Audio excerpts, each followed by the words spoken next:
Ang hangin ng Disyembre ay tila kasing lamig ng balita na aking natanggap. Isang Pasko na sana'y puno ng ligaya, ng pagtitipon ng pamilya, ng mga tawanan at salusalo. Iyon ang aking inaasahan. Subalit, tila nilukob ng isang mapait na ulap ang aking pag-asa. Nasa loob ako noon ng aking lumang pickup truck, isang 2004 Ford F-150 na aking minamaneho sa tahimik na daan. Ang lumang makina ay kumakalog na, parang isang malaking, matandang hininga na unti-unting lumalalim.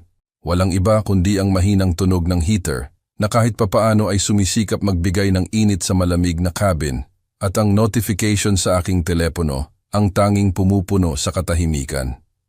Nakatingin ako sa screen, ang ilaw nito ay bahagyang kumikinang sa dilim ng sasakyan.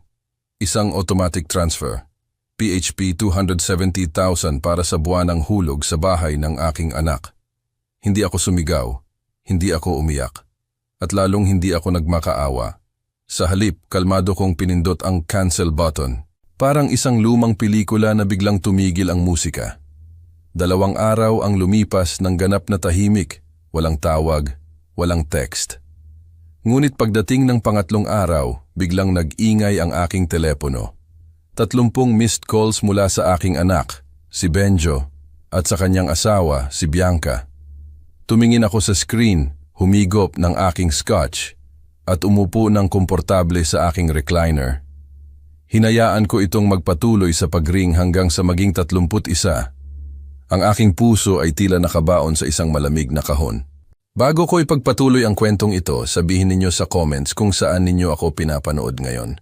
Pindutin ninyo ang like at subscribe kung nakaranas na kayo ng sitwasyon na kailangan ninyong ipaalala sa isang tao kung sino ba talaga ang nagbabayad ng kanilang mga gastusin. Sapagkat ang leksyong ito, mga kaibigan, ay tungkol sa tunay na halaga ng respeto at kung paano ito kasing halaga ng bawat sentimong aking pinaghirapan. Nasa loob ako ng aking luma, ngunit mapagkakatiwala ang 2004 Ford F-150 noong Disyembre 15. Ang heater ay kumakalog, parang naghihingalong baga na nagpapaalala sa akin ng ilang taon na rin ng paggamit. Nakaparada ako sa driveway ng bahay na aking binili 5 taon na ang nakakaraan. Isang maluwag at eleganteng colonial style na bahay sa Oak Street na nagkakahalaga ng halos PHP 90.5 million. Ang bahay na ito, gustong-gusto ni Benjo na tawaging kanyang mansyon, isang salita na laging may bahid ng pagmamayabang. Sa aking kandungan, nakapatong ang isang maliit na velvet box. Sa loob nito, nakahimlay ang isang vintage Rolex Daytona, isang relo na binili ko sa isang auction sa halagang PHP 1.4 million. Balak ko itong ibigay kay Benjo bilang isang mana, isang simbolo na sa wakas ay nagiging ganap na lalaki siya, ang uri ng lalaki na aking pinangarap. Maaga ako para sa aming pre-Christmas lunch, ngunit bago ko pa man matanggal ang seatbelt, biglang nag-vibrate ang aking telepono sa dashboard. Si Benjo iyon. "Tay, kumusta po?" Bati niya, ang kanyang boses ay mahigpit at tila pinaghandaan tulad ng laging nangyayari kapag si Bianca ay nasa tabi niya at tila nagdidikta ng kanyang sasabihin. "Ah, Tay, tungkol po sa Pasko ngayong taon, medyo naging komplikado po kasi. Darating po kasi biglaan ang mga magulang ni Bianca, sina Mang Tonyo at Aling Lydia, galing Florida. At alam niyo naman po si Aling Lydia sa mga allergy niya. Sumulyap ako sa walang lamang passenger seat, kung saan karaniwang nakaupo si Bantay, ang aking golden retriever. Iniwan ko siya sa kennel para sa biyaheng ito, kahit na nagkakahalaga ito ng PHP 16,000, dahil alam kong ayaw ni Bianca ng balahibo ng aso. Pinanatili kong kalmado ang aking boses. "Nasa kennel si Bantay, Benjo," sabi ko. "Ako lang, di ba? Wala akong kasama." "Opo," sagot ni Benjo, medyo nauutal. Narinig ko pa si Bianca na bumubulong ng may pagka-agresibo sa likuran. "Ah, hindi lang po kasi sa aso, Tay. Sa espasyo po. Talagang magiging siksikan po ang bahay at gusto po talaga ni Bianca na ngayong taon ay tungkol sa nuclear family. Alam niyo na po, kaming mag-asawa at ang mga magulang niya lang, intimate po. Sa tingin po namin mas maganda kung magkikita na lang po tayo pagkatapos ng holidays, siguro po sa Enero. Ang salitang nuclear family. Bumalot ang parirala sa malamig na hangin ng truck cab. Tumingala ako sa bahay. Ang bahay na may 4 na kwarto, 3 kalahating banyo, at may pinainit na garahe para sa 3 sasakyan. Ang bahay na binabayaran ko ang mortgage buwan-buwan, tulad ng orasan, dahil sabi ni Benjo, kailangan pa ng oras para lumago ang kanyang sweldo bilang isang junior marketing associate. Tiningnan ko ang wreath sa pinto, ang binayaran ko pa noong nakaraang taon, at naramdaman ko ang isang kakaibang kalmado na bumalot sa akin. Ito ang malamig at propesyonal na paghihiwalay ng isang taong gumugol ng 40 taon bilang Chief Financial Officer, gumagawa ng matitinding desisyon tungkol sa mga asset na nalulugi. Kaya pala, hindi ako bahagi ng nuclear family.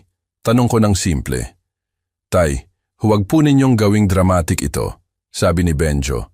Ang kanyang boses ay nawalan ng bahid ng pagkakasala at nagkaroon ng depensibong tono.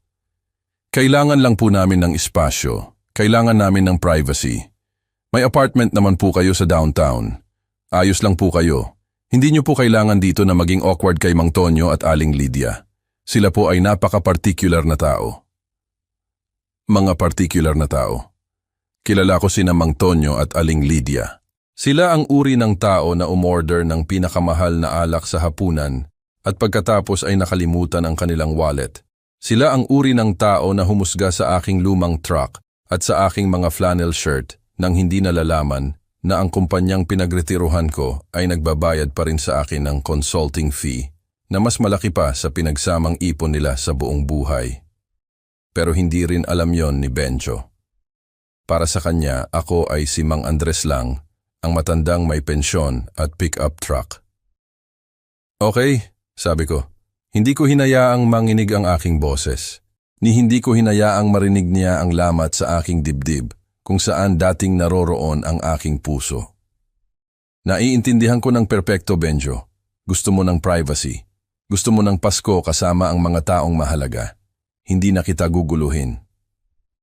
Teka, tay, galit po ba kayo? Tanong ni Benjo. Umaasa na makikipagtalo ako. Umaasa na gigiluhan ko siya para maglaro ng biktima. Hindi anak, sabi ko habang nakatingin sa velvet box sa aking kandungan. Hindi ako galit. Nag-a-adjust lang ako. I-enjoy mo ang Pasko mo kasama ang mga Carter. Sana ibigay nila sa'yo ang lahat ng nararapat sa'yo. Ibinaba ko ang telepono bago pa siya makapagsabi ng isa pang salita. Tiningnan ko ang bahay sa huling pagkakataon. Nakita ko ang mga ilaw sa bintana. Nakita ko ang anino ni Bianca na gumagalaw sa kusina. Marahil ay tumatawa sa kung gaano kadali nilang naalis ang matanda. Iniurong ko ang truck. Ang Rolex ay inilagay ko sa glove compartment. Hindi ko na ito kakailanganin ngayon. May mas mahalaga akong kailangang gawin. Ang gabing iyon ay isang simula. Isang simula ng isang pagbabago na magpaparamdam sa lahat kung gaano katindi ang isang amang nasaktan, isang amang handang ipagtanggol ang kanyang sarili mula sa isang pamilyang hindi na marunong magpahalaga. Hindi ako bumalik sa aking apartment. Sa halip, dumiretso ako sa downtown branch ng First National Bank. Ang gusali ay imposing. May mga marmol na haligi at ginintuang letra. Ang uri ng lugar na nagbibigay takot sa mga taong nabubuhay sa bawat sweldo. Ipinar ko ang aking kinakalawang na truck sa tabi ng isang makintab na Mercedes na ikinagalit ng isang lalaking nakasuot ng PHP 165,000 na suit. Hindi ko siya pinansin. Inayos ko ang aking flannel shirt, kinuha ang aking tungkod at pumasok sa loob. Ang lobby ay punong-puno ng mga tao na nag-e-encash ng mga holiday checks. Ngunit hindi ako pumila. Dumiretso ako sa salamin na pinto na may markang Private Wealth Management. Tumingala ang batang receptionist, handa na sabihin sa akin na mali ang aking pinasukan. Ngunit nang makita niya ang aking mukha, Mang Andres, sabi niya, agad na tumayo. Hindi po namin kayo inaasahan ngayon. Gusto po ba ninyo ng kape? Black, sabi ko, habang nilagpasan siya patungo sa corner office. Kailangan kong makita si Mr. Henderson ngayon. Pagkalipas ng 5 minuto, nakaupo ako sa tapat ng branch manager, nakatingin sa isang computer screen na nagpapakita ng aking buhay pinansyal sa malamig at matitigas na numero. Ang aking mga account ay hindi lang malusog, kundi malaki, mga pamumuhunan, mga ari-arian at mga likidong asset na aking binuo sa loob ng 40 taon ng 70 oras na pagtatrabaho bawat linggo. Ngunit hindi ako naroon upang suriin ang aking stock portfolio. Naroon ako para sa isang partikular na linya. Ang standing order para sa 24 Oak Street, sabi ko. Itinuro ang isang magaspang na daliri sa screen. Ang bayad sa mortgage na PHP, $270,000 na naka-schedule sa ikawanan ng bawat buwan. Kanselahin yan. Kumurap si Mr. Henderson, tumingin mula sa screen patungo sa akin. Sir, iyan po ang mortgage para sa bahay ng inyong anak. Automatiko nyo na pong binabayaran iyan sa loob ng 5 taon. Kung ikakansela po natin iyan ngayon, ang bayad sa Enero 1 ay magbabounce. Magpapadala agad ang bangko ng default notice. Maaari po itong makaapekto sa credit score na konektado sa ari-arian. Alam ko kung paano gumagana ang mga mortgage, sabi ko. Patag ang aking boses. Humilig ako. Ang ari-arian ay nasa pangalan ni Benho, tama? Ako lang ang kumikilos bilang guarantor at ang nagbabayad. Tama po iyan, Mang Andres. Ngunit lagi niyo po iyong sinasagot. Sinasagot niyo rin po ang property taxes at ang insurance. Hindi na, sabi ko. Kanselahin ang transfer. Kanselahin ang bayad sa insurance. Kanselahin ang landscaping fee at ang pool maintenance habang ginagawa ninyo iyan. Agad na ipatupad. Nag-type si Mr. Henderson sa kanyang keyboard. Ang tunog ng mga keys ay umalingaw-ngaw na parang putok ng baril sa tahimik na opisina. Huminto siya. Ang kanyang kamay ay nakalutang sa enter key. Mang Andres, sigurado po ba kayo? Ito po ay magdudulot ng malaking problema. Ang inyong anak po ay mananagot para sa buong halaga, kasama ang late fees, kung hindi siya makakabayad sa loob ng 15 araw mula sa due date. Naisip ko ang salitang problema. Naisip ko si Benjo na nakatayo sa kanyang kusina na nagsasabi sa akin na hindi ako sapat na pamilya para kumain ng lechon sa kanyang hapag. Naisip ko si Bianca na umiikot ang mga mata sa tuwing papasok ako sa isang silid. Naisip ko ang PHP 270,000 na lumalabas sa aking account bawat buwan, tulad ng orasan, pera na aking pinaghirapan habang iniiwan ang aking sariling mga bakasyon, habang nagtatrabaho sa mga weekend, habang nagtatayo ng kinabukasan para sa isang anak na ikinahihiya ako. Sigurado ako, sabi ko. Putulin niyo iyan. Pinindot ni Mr. Henderson ang key. Tapos na. Ang automatic transfer ay nakansela. Mayroon pa po ba kayong ibang kailangan? Opo, sabi ko, tumayo. Gusto kong ilipat ang PHP 11 milyon na inilaan ko sa Liquid Trust para sa kanyang magiging apo sa hinaharap. Ilipat iyon sa aking personal travel fund. Sa tingin ko, maglalakbay ako ng napakatagal sa susunod na taon. Lumabas ako ng bangko na pakiramdam ko ay mas magaan kaysa sa nakalipas na dekada.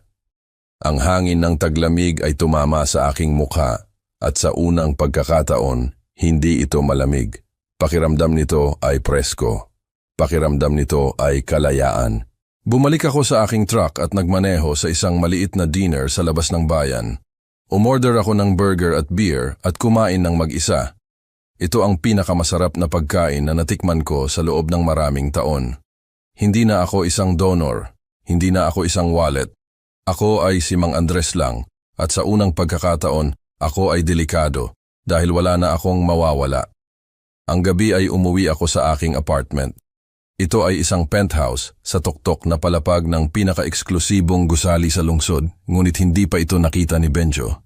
Akala niya, nakatira ako sa isang one-bedroom rental unit sa ikalawang palapag, isang decoy apartment na aking pinanatili upang mapanatili ang aking mapagpakumbabang hitsura. Sumakay ako sa pribadong elevator hanggang sa ika-30 palapag kung saan ang sahig ay gawa sa Italianong marmol at ang tanawin ay umaabot hanggang sa harbor. Nagbuhos ako ng isang baso ng 20 mataong gulang na scotch at umupo sa aking leather armchair, nakatitig sa mga ilaw ng lungsod sa ibaba. Kinuha ko ang aking iPad at binuksan ang Facebook. Labag sa aking matinding paghuhusga. Kailangan kong makita. Kailangan kong kumpirmahin na tama ang aking naging desisyon. Doon iyon, isang larawan na ipinost ni Bianca 1 oras na ang nakalipas. Ang caption ay, "Sa wakas, isang Pasko, kasama ang mga taong may tunay na klase. Blessed Family Goals." Ang larawan ay kinunan sa dining room ng bahay sa Oak Street, aking dining room. Ang mesa ay nakalatag ng mga pinong China na koleksyon ng aking yumaong asawa, si Aling Beatriz, piraso-piraso sa loob ng 30 taon. Hiningi iyon ni Bianca na ibigay ko sa kanila bilang wedding gift na sinasabing magiging ligtas iyon sa kanya. At doon, sa ulo ng mesa, sa silya na aking inupuan, sa bawat malaking holiday sa loob ng nakalipas na 5 taon, nakaupo si Mang Tonyo. Nakasuot si Mang Tonyo ng suit na tila masikip, hawak ang isang baso ng alak na alam kong galing sa bodega na aking pinuno. Tumatawa siya, ang kanyang mukha ay namumula, tila isang hari na nagho-host sa isang kastilyo na hindi niya binayaran ni 1 sentimo. Si Aling Lydia ay nasa tabi niya, nakasuot ng kwintas na tila kahina-hinalang kamukha ng iniwan ni Aling Beatriz para sa kanyang magiging apo sa hinaharap. Nag-zoom in ako sa larawan. Si Benjo ay nasa likuran, medyo malabo, nagsisilbi sa kanila na parang isang waiter. Mukha siyang pagod, ngunit nakangiti. Ang desperadong ngiti ng pagpapalugod na ginagamit niya kapag gusto niya ng pag-apruba. Pinagdiriwang nila ang aking pagbubukod. Nagtataas sila ng toast sa kanilang upgraded na Pasko. Masaya na ang nakakahiya na matanda na may truck ay wala na para makapagpanggap silang mga aristokrata. Naramdaman ko ang isang malamig na galit na bumalot sa aking tiyan. Hindi ito ang mainit na galit na nagpapagawa sa iyo o na sumigaw. Ito ay ang malamig na kalkulasyon ng isang tao na napagtanto na ang kanyang pamumuhunan ay naging toxic. Isinara ko ang Facebook app at binuksan ko ang aking contacts list. Nag-scroll ako lampas sa pamilya, lampas sa mga kaibigan, hanggang sa makita ko ang numero ni Attorney Ramon. Si Attorney Ramon ay hindi lang isang abogado, siya ay isang shark na nakasuot ng 3-piece suit, ang aking matalik na kaibigan mula sa kolehiyo at ang tanging taong nakakaalam kung gaano kalaki ang aking halaga. Siya ang nagbalangkas ng orihinal na kasunduan para sa bahay. Ang pinirmahan ni Benjo nang hindi binabasa dahil abala siya sa pagtingin sa pool. Pinindot ko ang call. Nag-ring ito ng 2 beses. Ang boses ni Attorney Ramon ay magaspang, ngunit mainit. 8:00 na ng gabi. Bakit hindi ka pa nasa prep party kasama ang bata? Hindi ako inanyayahan, sabi ko, humigop ng dahan-dahan sa scotch. Katahimikan sa linya, pagkatapos ay isang mahinang, maitim na tawa. Hindi inanyayahan? Ikaw ang nagbabayad ng bubong sa ibabaw ng kanilang mga ulo, Mang Andres. Hindi na, sabi ko. Kinansela ko ang mga bayad ngayon. Ngunit hindi iyan sapat, Ramon. Nakakita ako ng larawan. Nakaupo si Mang Tonyo sa aking upuan, umiinom ng aking alak. Gusto kong iaktibo ang apprentice file. Humuni ng mahina si Attorney Ramon. Ang apprentice file, ang nuclear option. Sigurado ka ba rito, Mang Andres? Kapag pinindot natin yan, wala nang balikan. Ang dokumentong iyan ay naglalaman ng demand note, ang pangalawang lien. Aalisin yan sa kanya ang lahat kung mag-default siya. Pinag-uusapan natin ang ganap na pagkalugi sa pananalapi para sa bata kung hindi siya makakabayad sa loob ng 30 araw. Tiningnan ko muli ang larawan, si Mang Tonyo. Ang mayabang na mukha ng Carter, ang matamis na ngiti ng aking anak, ang caption tungkol sa tunay na klase. Ipatupad diyan, sabi ko ng mahina. Simula ng Clause 14B. Gusto kong nasa pintuan niya ang demand letter kinabukasan pagkatapos ng Pasko. Hayaan silang magkaroon ng kanilang holiday at pagkatapos, Ramon, gusto kong kunin mo ang lahat. Ibinaba ko ang telepono at naglakad patungo sa bintana. Ang lungsod sa ibaba ay abala sa mga holiday shoppers, mga taong nagmamadaling bumili ng mga regalo para sa mga mahal nila. Pinanood ko sila ng matagal. Nagsimulang bumagsak ang niyebe, pinupulbos ang mundo ng puti. Mukha itong tahimik, Ngunit sa loob ng penthouse, nagsimula na ang digmaan. Gusto ng aking anak ng Pasko na wala ako. Gusto niya ng kalayaan. Gusto niyang maging isang malaking tao kasama ang magarbong pamilya ng kanyang asawa. Well, naisip ko, habang tinatapos ang aking inumin, malalaman niya kung magkano talaga ang halaga ng pagiging isang malaking tao. At ang presyo ay magiging mas mataas kaysa sa PHP, 270,000 bawat buwan. Ang Enero 1 ay dapat na araw ng mga bagong resolusyon, isang araw ng mga sariwang simula at bagong pag-asa.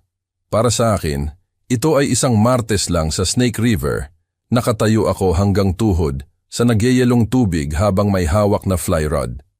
Ang hangin ay sapat na presko para magpatigas ng hininga sa aking baga at ang katahimikan ay ganap.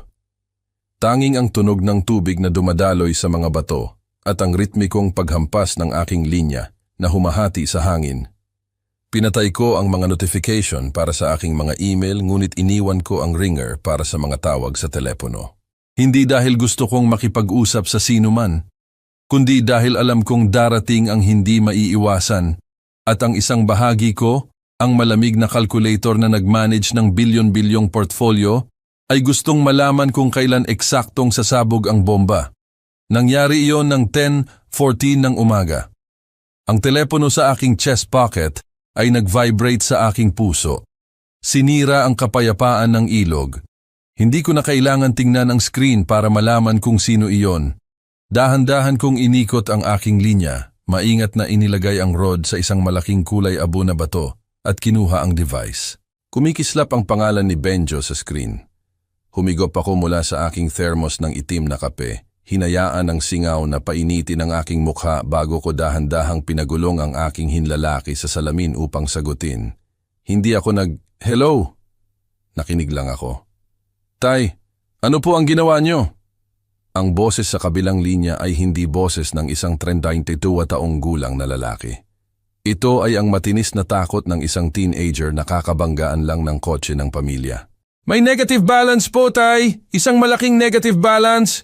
Kinuha po lahat ng bangko ang pera ko at tapos po ay sinisingil nila ako ng overdraft fees. Ano po ang nangyayari?" "Nag-bounce ba ang transfer mo?" Tumingin ako sa ilog. Pinapanood ang isang bald eagle na lumilipad sa itaas, naghahanap ng biktima. Ang kaibahan sa pagitan ng kagandahan ng kalikasan at ang maliliit na pagtatalo ng aking anak ay matindi. "Happy New Year, Benjo," sabi ko. Ang aking boses ay kalmado, matatag, at ganap na walang bahid ng pagmamadali na ipinapakita niya. "Happy New Year! Baliw na po ba kayo?" Sumigaw si Benjo at narinig ko ang ingay sa likuran ng isang telebisyon, marahil ang Rose Parade at ang kalansing ng mga kubyertos. Mukhang nagbabrunch sila. "Narinig niyo po ba ako? Ang bayad sa mortgage ay automatikong naipasa pero wala po ang inyong transfer. Kinuha po ng bangko ang PHP 270,000 mula sa checking account ko, Tay. Wala na po akong pera dun ngayon. Ang autodraft ay nagdulot ng gulo. Meron akong 4 na insufficient fund notices sa telepono ko ngayon para sa electric bill. Cable at gym membership. Ayusin niyo po ito. Kailangan niyo pong mag-wire ng pera ngayon." Inalis ko ang takip ng aking thermos at nagbuhos ng isa pang tasa. Ang singaw ay umakyat sa malamig na hangin, umiikot na parang usok. Kinuha ko ang aking oras sa pagsagot. Hinayaan ang kanyang takot na punuin ang katahimikan. Hinayaan siyang pawisan. "Hindi ko nakalimutan, Benjo," sabi ko. "Kinansela ko ang standing order." Ang katahimikan sa kabilang linya ay ganap. Tumagal ito ng 10 segundo, 10 segundo. Ito ang tunog ng isang mundo na gumuho. "Kikinanselan niyo po?" Bulong niya, nanginig ang kanyang boses. "Kinanselan niyo po? Bakit niyo po ginawa iyon? Tungkol po ba ito sa Pasko?" "Tay, seryoso po, dahil po ba gusto namin ng isang holiday na kaming mag-isa?" Mahina akong natawa. Isang tuyong tunog na nawala sa hangin. "Hindi ito tungkol sa Pasko, anak. Ito ay tungkol sa respeto at tungkol sa pakikinig." "Nakinig ako sa iyo, Benjo. Napakaliwanag ng iyong sinabi. Sinabi mo sa akin na gusto mo ng privacy. Sinabi mo sa akin na gusto mong mag-focus sa iyong nuclear family. Sinabi mo sa akin na siksikan ako, kaya lumayo ako. Nagpatuloy ako sa panonood sa agila na sumisid patungo sa tubig. Iginagalang ko ang iyong mga hangganan. Bahagi diyan ang pinansyal na hangganan. Kung gusto mo ng isang pribado, independenteng nuclear family, kailangan mong bayaran ang iyong sariling bubong. Ganyan gumagana ang independence. Pero hindi ka pwedeng huminto sa pagbabayad ng hindi sinasabi sa akin, Benjo. Umakyat muli ang kanyang boses, basag na sa hysteria. Alam niyo po na wala akong ganyang liquidity sa operating account ko. Maayos naman po ang sweldo ko, pero hindi sapat para sa mortgage at lahat ng iba pa ngayon. Hindi ngayong buwan. At bakit naman, Benjo? Tanong ko. Alam ko ang sweldo niya. Kumikita siya ng 6 na figures. Hindi ito isang kapalaran, ngunit sapat ito para sa mga bayarin kung mamumuhay siya ayon sa kanyang kinikita.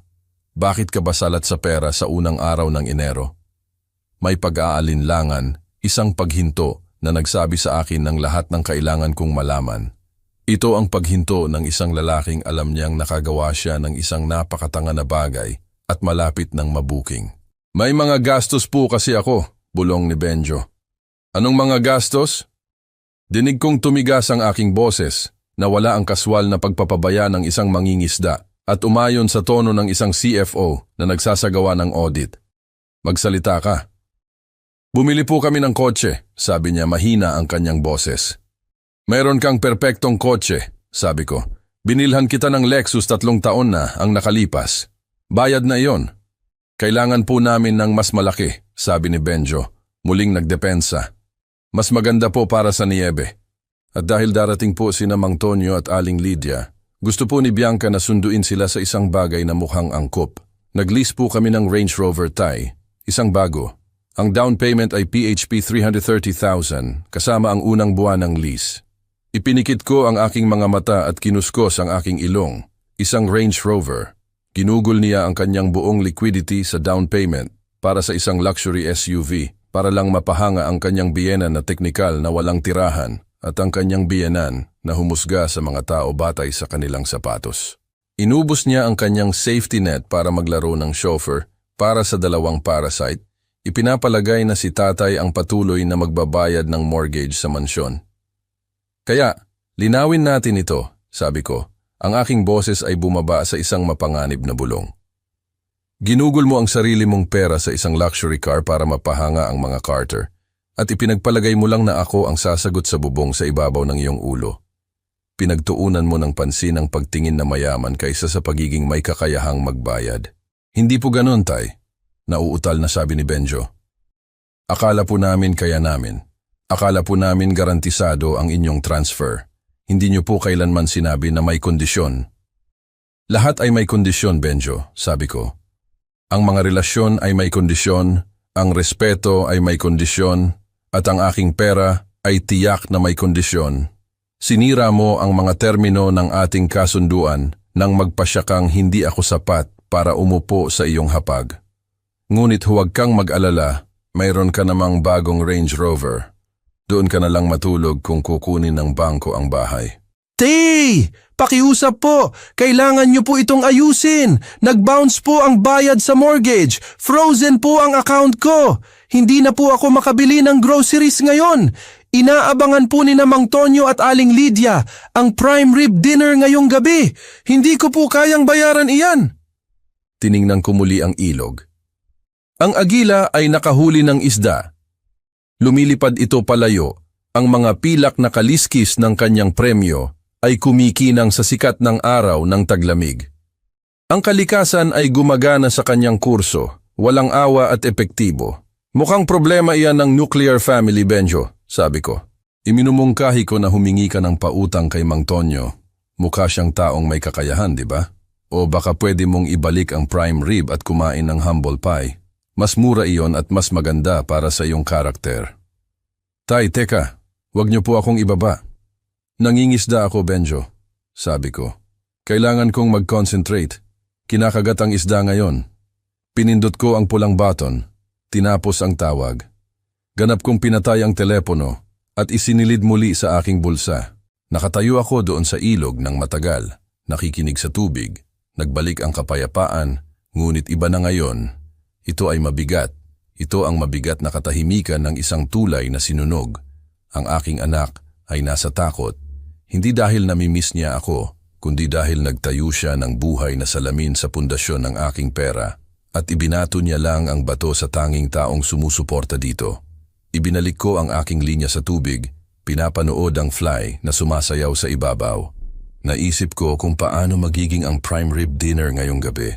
Naisip ko kung paano magre-react si Bianca kapag na-decline ang debit card sa grocery store. Naisip ko kung mag-aalok si Mang Tonyo na magbayad o kung uupo lang siya doon sa aking upuan. Umiinom ng aking alak, naghihintay na may ibang magresolba ng problema. Nakakita ako ng 3 trout noong araw na iyon. Nilinis ko sila doon mismo sa pampang, ang aking mga kamay ay manhid sa lamig. Ito ay mabuti at matapat na trabaho. At habang ako ay nagmamaneho pabalik sa lungsod, alam kong ito ay simula pa lamang. Ang mortgage ay simula pa lamang. Wala pang ideya si Benjo kung gaano kalalim ang butas. Wala siyang ideya tungkol sa insurance, taxes, utilities, club memberships. Akala niya, isang bayad lang ang nawawala sa kanya. Malalaman niya na nawawala sa kanya ang isang buong life support system. 2 araw matapos kong ibaba ang telepono sa aking anak sa gitna ng ilog, nakaupo ako sa aking silid-aralan. Kasama ang isang lalaki na nagngangalang Julian, isang private investigator na naniningil ng PHP 16,500 sa isang oras at sulit ang bawat sentimo. Inabot niya sa akin ang isang makapal na Manila folder na puno ng mga larawan at transcript na nagdedetalye ng mga pangyayari noong Enero 1 sa loob ng bahay na aking binayaran. Ang ulat ay nagpinta ng matingkad na larawan ng isang lumulubog na barko kung saan ang mga daga ay nagsisimula ng magkanya-kanya. Tila, ang prime rib dinner ay hindi kailanman nakarating sa hapag at ang nuclear family ay nagaganap ang isang meltdown. Sinabi sa akin ni Julian na pagkatapos ng aking tawag kay Benjo, ang kapaligiran sa bahay ay nagbago mula sa pagdiriwang patungo sa takot. Sinubukan ni Benjo na isalba ang gabi sa pamamagitan ng pagpunta sa isang high-end butcher shop sa bayan. Balak niyang bilhin ang PHP 17,000 halaga ng prime beef na inaasahan ni Mang Tonyo. Ngunit nang makarating siya sa cashier, na-decline ang kanyang debit card. Agad na frozen ng bangko ang kanyang mga asset tulad ng aking hinulaan. Kinailangan niyang iwan ang mga groceries sa counter. Naglalakad palabas na nilampasan ang isang pila ng mga kapitbahay na pinapanood siyang bumagsak. Umuwi siya hindi dala ang isang piging, kundi isang nakakahiya na koleksyon ng mga frozen pizza at instant noodles na binili niya gamit ang barya at perang nakita sa center console ng kanyang bagong Range Rover. Ang eksena sa dining table noong gabing iyon ay isang obra maestra ng dysfunction na inilarawan sa akin ng may kasiyahan ni Julian na may mga source na malapit sa pamilya. Ang pinong China na aking ibinigay sa kanila ay nakalatag. Ngunit sa halip na inihaw, ito ay naglalaman ng mga bloke ng pinatigas na ramen at sunog na pizza crusts. Nakaupo si Mang Tonyo sa ulo ng mesa, nakatitig sa pagkain ng may paghamak ng isang monarka na pinagsilbihan ng putik.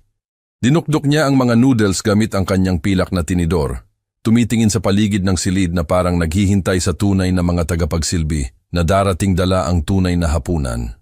Nanginginig si Aling Lydia. Hinihila ng mas mahigpit ang kanyang cashmere wrap sa kanyang mga balikat dahil ang smart thermostat na aking binabayaran ang buwanang subscription ay automatikong bumalik sa eco mode upang makatipid ng enerhiya. Binaba ang temperatura ng bahay sa malamig na 15 degrees Celsius. Malakas siyang nagreklamo, nagtatanong kung bakit hindi nakasindi ang fireplace. Hindi alam na ang gas starter ay nangangailangan ng service fee na hindi na automatikong binabayaran. Si Bianca, gayon paman, ang conductor ng train wreck na ito. Nagpapalingalinga siya sa silid, may hawak na baso ng huling bote ng masarap na alak. Sinusubukang gawing kwento ng tagumpay ang sakuna. Hindi siya kumakain, nagsasalita siya. Sinabi niya kay Benjo na huwag nang suriin ang kanyang banking app. Sinabi niya na ako ay isang mapait na matanda lamang na nagtatantrum. Isang malungkot na controller na sumusubok bumili ng pagmamahal. Huwag mo siyang tawagan, Benjo, sabi niya. Nagbabluff lang siya. Sinusubukan niya tayong manipulahin gamit ang pera. Pero may dignidad tayo. Kung tatawagan mo siya ngayon, pinapanaig mo siya. Babayaran niya rin iyan sa susunod na linggo. Mahal niya masyado ang kanyang reputasyon para hayaang ma-foreclose ang bahay na ito. Antayin mo lang siya. Nakaupo si Benjo, hawak ang kanyang ulo. Ang realidad ng kanyang pagkalugi sa pananalapi ay dumidiin sa kanya. Sinubukan niyang ipaliwanag na ang mga singil ng bangko ay dumarami oras-oras, na ang mortgage ay teknikal na huli na. Ngunit pinutol siya ni Bianca nang may matalim na tawa. Tinawag niya itong mahina. Sinabi niya sa kanya na kailangan niyang panindigan ang kanyang ama upang ipakita sa akin na hindi nila kailangan ang aking kawanggawa, kahit na nakaupo sila sa dilim kumakain ng pagkaing para sa mga estudyante sa kolehiyo. Pagkatapos ay nagsalita si Mang Tonyo. Pinunasan ang murang tomato sauce mula sa kanyang labi. Hindi siya nag-alok na tumulong. Hindi niya kinuha ang kanyang wallet para bayaran ang mga groceries o ang mga bayarin. Tiningnan niya si Benjo, hindi nang may simpatya kundi nang may pagkadismaya ng isang bisita sa isang 5-star hotel kung saan biglang bumaba ang serbisyo. Tinanong niya kung bakit hindi gumagana ang pool heater. Sinabi niya na pinlano niyang lumangoy sa umaga at nagyayelo ang tubig. Tinanong niya kung bakit nakalock ang mga premium cable channels na pumipigil sa kanya na manood ng kanyang golf tournament. Tiningnan niya ang kanyang manugang at sinabing, "Benjo, kailangan mong ayusin ang iyong ama. Ito ay hindi katanggap-tanggap." Nagpunta kami rito para mag-relax, hindi para mamuhay na parang refugee sa isang malamig na bahay. Ayusin mo iyan, bata, o magkakaroon tayo ng seryosong problema. Ang ulat ay nagtapos sa isang paglalarawan ng pagtatapos ng gabi. Hindi natulog si Benjo sa master bedroom noong gabing iyon. Kinandado siya ni Bianca, sinabing matulog siya sa guest room hanggang sa magkaroon siya ng lakas ng loob. Ginugol niya ang unang gabi ng bagong taon sa isang maugat na kutsyon, nakikinig sa mga reklamo ng kanyang mga biyenan sa kabilang kwarto, habang ako ay mahimbing na natutulog sa aking penthouse, nakabalot sa mga sutlang kumot. Ang kaguluhan ay hindi lang pinansyal, ito ay structural.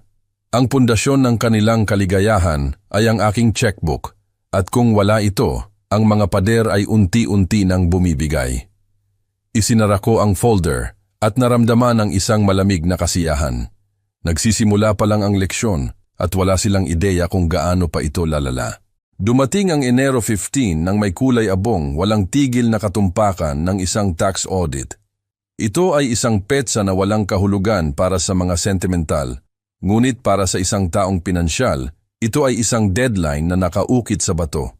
Ito ang araw kung kailan natapos ang grace period, ang araw kung kailan ang mga magalang na paalala mula sa bangko ay nagiging legal na pagbabanta, at ang araw kung kailan opisyal na bumagsak ang infrastruktura ng isang subsidya na buhay. Nakatayo ako sa aking opisina, mataas sa itaas ng lungsod, pinapanood ang niyebe na bumabagsak laban sa salamin, humihigop ng aking kape at naghihintay. Nag-alas 9 ng umaga at alam kong sa kabila ng bayan, sa bahay sa Oak Street, ang digital na tibok ng buhay ng aking anak ay tuluyan ng huminto. Alam ko ito dahil ako ang administrator sa account. Ang internet service provider, isang kumpanya na hindi nag-aalok ng mga extension para sa mga missed payment, ay nag-schedule ng pagkakakonekta ng 9 na ng umaga mismo. Si Julian, ang aking investigador, ay inilarawan sa akin ng eksena ng may tuyong katumpakan ng isang war correspondent na nagsasalaysay ng isang pagkubkob. Nagdilim ang bahay, hindi literal, kundi digital. Ang high-speed fiber optic connection na nagpaandar sa kanilang mga smart TV, kanilang mga tablet, kanilang mga telepono, at ang kanilang koneksyon sa lababas na mundo ay bigla na lang nawala. Si Mang Tonyo ang unang nakapansin. Nakaupo siya sa sala, nakabalot sa kumot dahil ang init ay naka-echo mode pa rin, sinusubukang suriin ang kanyang stock portfolio sa kanyang laptop. O nagpapanggap man lang na suriin ito. Palagi akong may hinala na ang portfolio ni Mang Tonyo ay kasing walang laman ng kanyang mga pangako. Nang hindi mag-load ang pahina, galit siyang nag-tap ng mga keys. Pagkatapos ay isinara ang laptop, sumisigaw para kay Benjo. Ang mga ilaw ng modem ay nagbago mula sa nakakapanatag na berde, patungo sa patay at kumukurap na pula. Kasabay nito sa den, sinubukan ni Aling Lydia na mag-stream ng isang morning talk show. Nag-freeze ang screen, umiikot ang isang buffering wheel na hindi kailanman magre-resolba. Nagpakawala siya ng isang sigaw na umaling-aungaw sa malamig na bahay, inaakusahan si Benjo na sinira ang telebisyon. Ngunit ang digital blackout ay simula pa lamang. Ang cable television na aking binundle kasama ng internet ay nawala pagkatapos ng ilang segundo. Iniiwan ang mga screen na puno ng static at mga error message. Pagkatapos ay dumating ang pisikal na pagkasira. Ang serbisyo sa pool na dumarating tuwing Martes ng umaga ay hindi sumipot. Ang pinainit na pool sa likuran na nangangailangan ng lingguhang chemical balancing at paglilinis ay nagsisimula ng maging maputik na kulay berde. Ang filter system na nakaramdam ng kakulangan ng maintenance ay automatikong nagsara upang protektahan ang mga pump. Ang mga dahon mula sa nakaraang bagyo ay lumulutang sa ibabaw, hindi inaalagaan, nagpapalutang-lutang na parang mga basura mula sa isang shipwreck. Ang malinis na damuhan ay nagsisimula ng magmukhang napabayaan. Ang mga basurahan mula sa nakaraang linggo ay puno pa rin sa curb dahil ang private sanitation company ay hindi nakatanggap ng kanilang quarterly retainer. Sa loob ng kusina, nakatitig si Benjo sa kanyang telepono. Pinapanood ang mga signal bar na bumaba. Sinusubukan niyang gamitin ang kanyang cellular data, ngunit walang wifi na susuporta sa mabigat na load ng 4 na matatanda na patuloy na nag-stream. Ang data cap ay naabot sa loob ng ilang minuto. Pinabagal ang kanilang speed sa isang pag-crawl. Nakatayo siya sa gitna ng kusina, napalilibutan ng mga reklamo ng kanyang mga biyenan, nararamdaman ang mga pader na lumalapit. Pagkatapos ay nag-ring ang doorbell. Hindi ito isang bisita, ito ay ang mailman na naghahatid ng isang certified letter. Ang sobre ay makapal, mabigat, at may selyong pulang tinta. Pinirmahan ito ni Benjo, nanginginig ang kanyang kamay. Alam niya kung ano iyon bago pa man niya buksan. Nakatanggap ako ng kopya digitally sa parehong sandali. Ang bangko ay hindi naglalaro sa mga high-value mortgages. Pinunit niya ang sobre doon mismo sa kusina. Ang letterhead ay mula sa foreclosure department ng First National Bank. Ang mga salita ay nakabold at walang kompromiso. Notice of default, acceleration of debt. Malinaw nitong sinabi na ang mortgage ay lampas sa takdang petsa, na ang grace period ay nag-expire na, at maliban kung ang buong halaga kasama ang late fees at penalties ay agad na mabayaran, sisimulan ng bangko ang legal na proseso ng pagkuha ng ari-arian. Ang timeline ay maikli, ang banta ay ganap. Ibinaba ni Benjo ang liham sa counter. Ang papel ay dumulas sa granite, huminto sa tabi ng isang mangkok ng nabubulok na prutas. Kinuha iyon ni Bianca, ang kanyang mga mata ay nag-scan sa legal na jargon. Ang kanyang mukha, na karaniwang may maskara ng superior boredom, ay bumaluktot sa isang ngiti ng purong lason. Ginagawa niya ito ng sinasadya, bulong niya, ibinaba ang liham. Hindi lang ito basta paghinto niya ng bayad. Benjo, ito ay isang pag-atake. Gusto niya tayong pahiyain. Gusto niyang makita ng mga magulang ko na nabigo tayo. Tingnan mo ito. Pinutol niya ang internet. Pinutol niya ang pool. Marahil ay tinawagan niya mismo ang bangko para mapabilis ito. Lumakad si Mang Tonyo sa kusina, hawak ang kanyang patay na laptop na parang isang kalasag. Hindi ito katanggap-tanggap, Benjo. Boses niya ay umalingaw-ngaw. Nanginginig sa galit ng isang lalaking hindi kailanman nagbayad ng bayarin sa oras sa kanyang buhay. Nagyayelo kami, nababato kami, at ngayon nalaman kong baka mawalan kami ng tirahan. Ganito ba ang pagbibigay mo sa iyong pamilya? Dinala mo kami rito sa ilalim ng maling pagpapanggap. Nangako ka sa amin ng isang luxury holiday, at namumuhay kami na parang mga refugee sa isang malamig na bahay. Dapat pala nanatili na lang kami sa Florida. Dapat pala nagpunta na lang kami sa isang hotel. Ito ay abusive, Benjo. Ang iyong ama ay isang halimaw dahil hinayaan niyang mangyari ito sa amin, ngunit ikaw ang nagpahintulot sa kanya na gawin iyan. Tiningnan sila ni Benjo, tiningnan ang kanyang asawa, at tiningnan ang foreclosure notice. Na-corner siya, salat sa pera, at takot na takot, ngunit sa halip na makita ang katotohanan, sa halip na mapagtanto na siya ang kapitan ng lumulubog na barko na ito, hinayaan niyang gabayan siya ni Bianca patungo sa tanging target na komportable silang atakihin. Hindi siya makakalusot dito, sabi ni Bianca, mahina at mapanganib ang kanyang boses. Lumakad siya kay Benjo at hinawakan ang kanyang mga balikat, niyugyug siya. Tingnan mo ako. Nakaupo siya sa kanyang malungkot na maliit na rental apartment, marahil ay tumatawa sa atin. Akala niya, matuturuan niya tayo ng leksyon. Akala niya, makokontrol niya tayo gamit ang kanyang pera, ngunit may nakalimutan siya. Kailangan niya tayo. Siya ay isang malungkot na matanda, Benjo, at tayo lang ang pamilya na naiwan sa kanya. Kung gusto niyang makita ang kanyang magiging apo, kailangan niyang ayusin ito ngayon. Kinuha niya ang mga susi ng Range Rover mula sa counter. Ang kotse ang tanging natitira sa kanila na mukhang mamahalin kahit na huli na ang bayad sa lease. Kunin mo ang iyong coat, utos niya kay Benjo. Pupunta tayo doon ngayon. Pupunta tayo sa kanyang apartment at haharapin natin siya. Hindi tayo magtatanong, Benjo. Hihingi tayo. Sasabihin mo sa kanya na kung hindi niya ibabalik ang mga ilaw at babayaran agad ang mortgage na ito, hindi na niya tayo makikita kailanman. Mamamatay siyang mag-isa sa apartment na yon. Maliwanag ba iyan? Tumango si Benjo, malaki ang kanyang mga mata at takot, ngunit lumiwanag din ng may maling galit.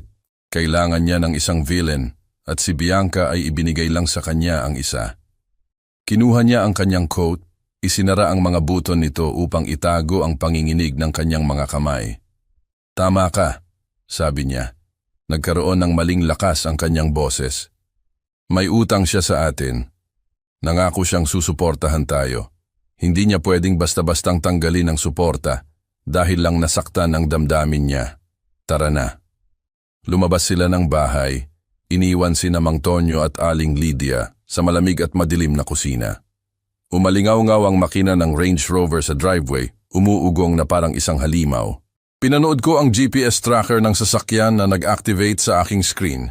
Gumagalaw sila. Patungo sila sa lungsod, patungo sa address na akala nila ay aking tahanan, ang simpleng 2-bedroom rental na aking pinanatili bilang isang decoy.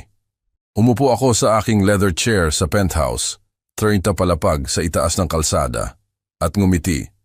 Darating sila upang humingi, darating sila upang magbanta, at darating sila sa isang lugar kung saan wala ako. Ngunit darating din sila sa lungsod kung saan hawak ko ang lahat ng cards. Kinuha ko ang aking telepono at tinawagan ang building manager ng rental property, isang lalaki na binabayaran ko ng napakabuti upang maging discreet. Mr. Martinez, sabi ko, padating na sila. Hayaan silang umakyat, hayaan silang kumatok, at kapag napagtanto nilang wala ako doon, ibigay mo sa kanila ang sobre. Iniwan ko yon sa front desk. Ibinaba ko ang telepono at iniharap ko ang aking silya sa bintana. Pinapanood ang niebe na umiikot sa paligid ng mga skyscraper. Ang paghaharap na gusto nila ay hindi ang kanilang makukuha. Akala nila nagmamaneho sila upang takutin ang isang walang laban na ama. Ngunit sila ay nagmamaneho direkta sa isang bitag na inihanda 5 taon na ang nakalipas at ang mga panga ay malapit ng magsara.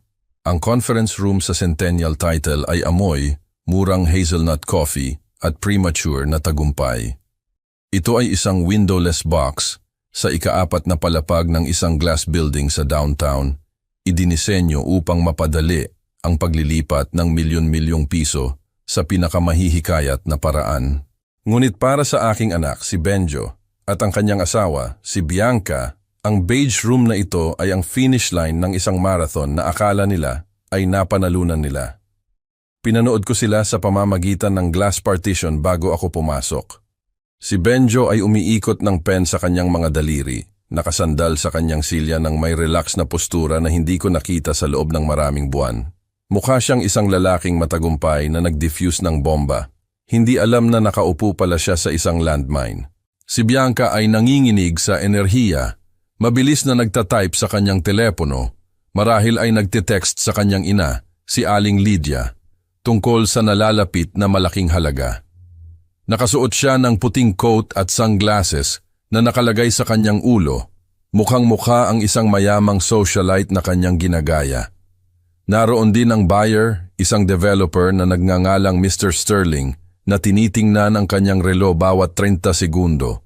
Malinaw na sabik na pumirma ng mga papeles at bumalik sa tunay na trabaho. Ang escrow officer, isang babae na nagngangalang Sarah, ay nag-oorganisa ng isang tumpok ng mga dokumento na ilang pulgada ang kapal, naghahanda para sa huling mga pirma. Sinuri ko ang aking relo. 9:58 a.m. na. Nakatayo si Attorney Ramon sa tabi ko, inaayos ang kanyang mga cufflinks. May hawak siyang itim na leather portfolio sa ilalim ng kanyang braso, payat, elegante at nakasisira. Sa loob nito ay isang piraso ng papel na mas mabigat pa kaysa sa buong bahay sa Oak Street. Handa na, Ramon? Mahina kong tanong. Ngumiti si Attorney Ramon ng parang pating na nagpakita ng maraming ngipin. Lagi, Mang Andres, tara na guluhin natin ang party. Itinulak ko ang pinto.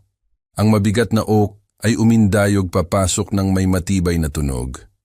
Ang usapan sa loob ng silid ay agad na huminto. Tumingala si Benjo, ang kanyang ngiti ay nagyelo na parang glitch sa isang video screen. Ibinagsak ni Bianca ang kanyang telepono sa mesa. Ang kalansing nito ay umalingaw-ngaw sa katahimikan. Mukhang naiinis si Mr. Sterling habang si Sarah, ang escrow officer, ay mukhang nalilito. Tay, nauutal si Benjo, kalahating tumayo mula sa kanyang silya. Ano po ang ginagawa niyo rito? Ang closing ay private. Hindi po namin kayo kailangan pumirma ng anuman. Nasa pangalan ko po ang titulo, di ba? Naglakad ako sa dulo ng mesa at hinila ang walang lamang silya, umupo ng may mabagal at sinasadyang galaw ng isang taong nagmamay-ari ng gusali. Umupo muli si Benjo, hindi sigurado kung ano ang gagawin. Ang kanyang mga mata ay sumulyap kay Bianca, humahanap ng instruksyon. Ngunit sa pagkakataong ito, mukha rin siyang naliligaw tulad ng kanyang asawa. Hindi ako rito para pumirma sa titulo, Benjo, sabi ko. Inikot ang aking mga binti at pinadaan ang aking pantalon. Narito ako bilang isang interested party, o mas tumpak, narito ako bilang ang pangunahing may hawak ng lien. Nagpakawala si Bianca ng isang matalim at hindi kapanipaniwalang tawa. Lion holder? Ano po ang pinagsasabi ninyo, Mang Andres? Huminto po kayo sa pagbabayad ng mortgage, di ba? Kaya po kami nagbebenta. Binabayaran po namin ang bangko at aalis kami ng dala ang aming equity. Wala po kayong claim sa bahay na ito, wala. Ibinigay niyo po iyan sa amin, ito po ay regalo. Umusad si Attorney Ramon, inilagay ang itim na portfolio sa mesa. Binuksan niya ito ng dahan-dahan, inilalabas ang dokumento sa loob. Ito ay isang makapal, kulay krema na papel na may asul na legal na border, may selyo, at notarized 5 taon na ang nakalipas. Sa totoo lang, Ginang Prentice, sabi ni Attorney Ramon, ang kanyang boses ay makinis na parang sutla. Iyon ay isang karaniwang maling akala. Hindi po ibinigay ni Mang Andres ang bahay sa inyo, pinadali niya lang ang pagbili, at habang hawak ng bangko ang unang mortgage para sa balanse ng pautang si Mang Andres po, ang may hawak ng isang secured second mortgage para sa down payment at lahat ng kasunod na buwan ng bayad na ginawa sa ngalan ni Benjo. Ito po ang tinatawag naming demand note na may balloon payment clause na magtitrigger sa pagbebenta o paglilipat ng ari-arian. Nakatitig si Benjo sa abogado, nawawala ng kulay ang kanyang mukha. Anong demand note? Hindi ako pumirma ng demand note. Pinirmahan ko ang closing papers 5 taon na ang nakalipas. Normal na papeles lang iyon. Isinilid ni Attorney Ramon ang dokumento sa pinakintab na mahogany table. Huminto ito sa tapat ni Benjo. Kilala mo ba ang iyong pirma, anak? Tumingin si Benjo sa ibaba. Doon, sa ilalim ng pahina, sa asul na tinta, ay ang sarili niyang pirma, kulot at minadali. Ito ay may petsang araw ng orihinal na closing 5 taon na ang nakalipas.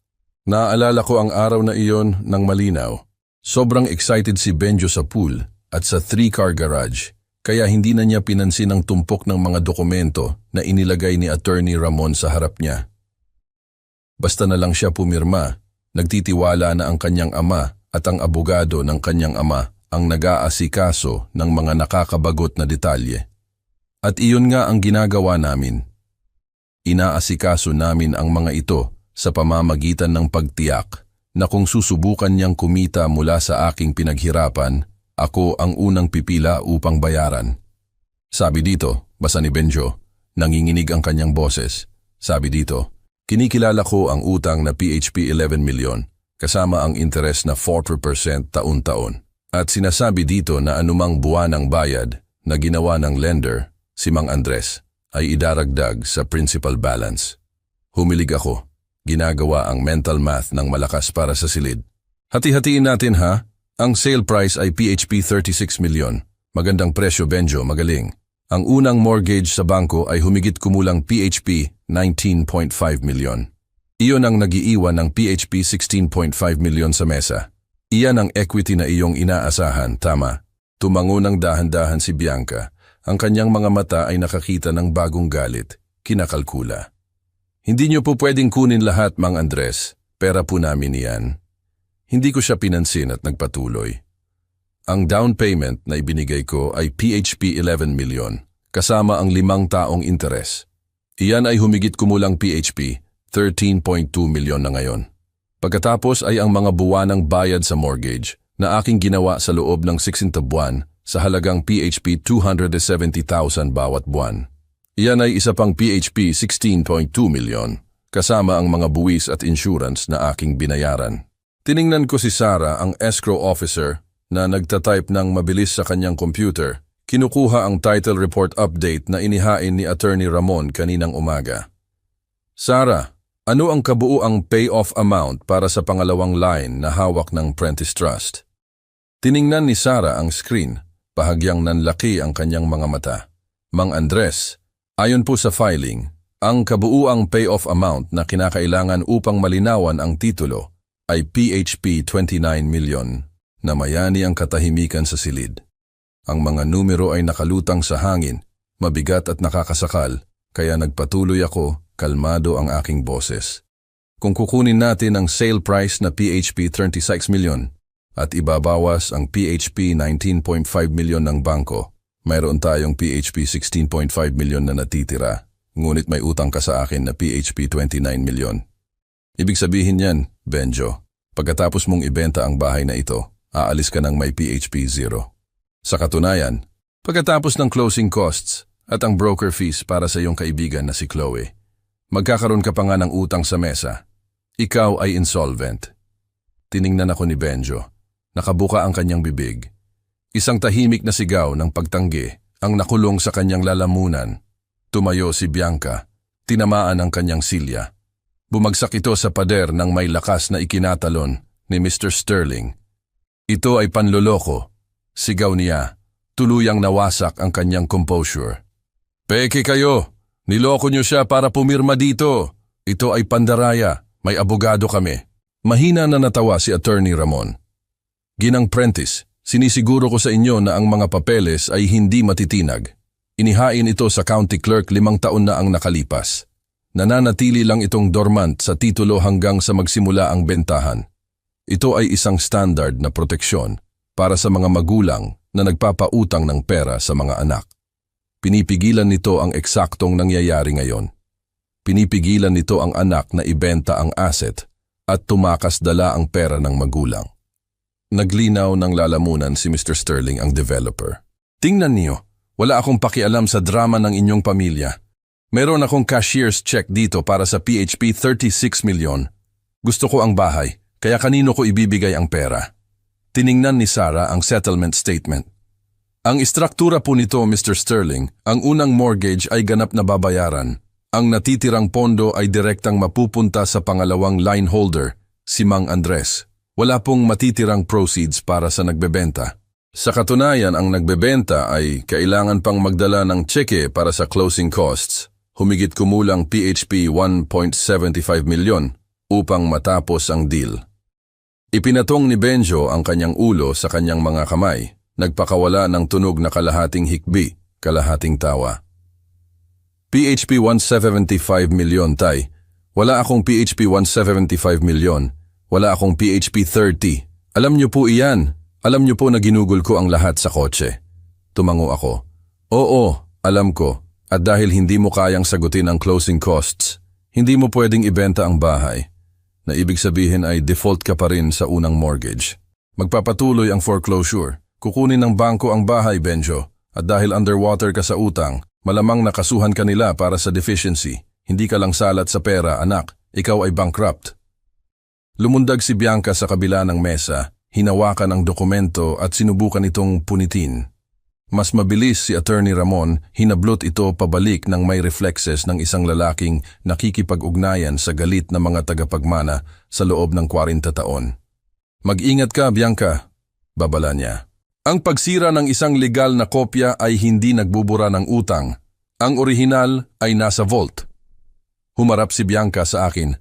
Ang kanyang mukha ay baluktot sa isang maskara ng purong, pangit na galit. Plinano niyo ito, bulong niya. Plinano niyo ito mula pa sa simula. Ibinigay niyo sa amin ang bahay na yan para lang kunin ito pabalik. Gusto niyo kaming kontrolin. Isa kayong halimaw. Mang Andres, isa kayong sira, mapanlin lang na halimaw. Tumayo ako. Isinara ang baton ng aking suit jacket.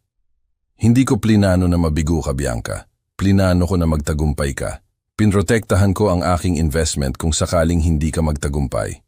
Umaasa ako na maninirahan ka sa bahay na iyan sa loob ng 20 taon, magpapalaki ng pamilya at magtatayo ng buhay.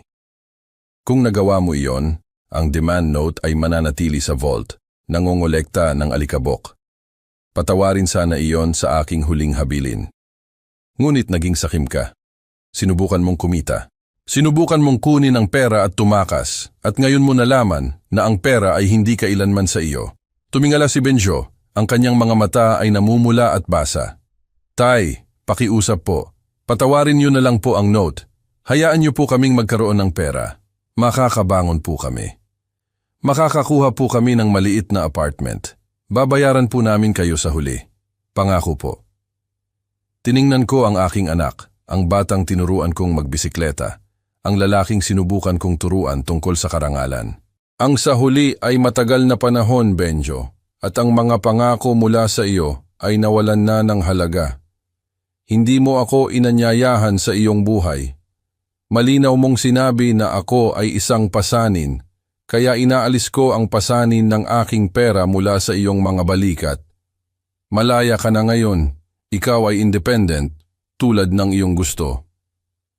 Tumayo si Mr. Sterling, umiiling. Sayang lang ang oras ko.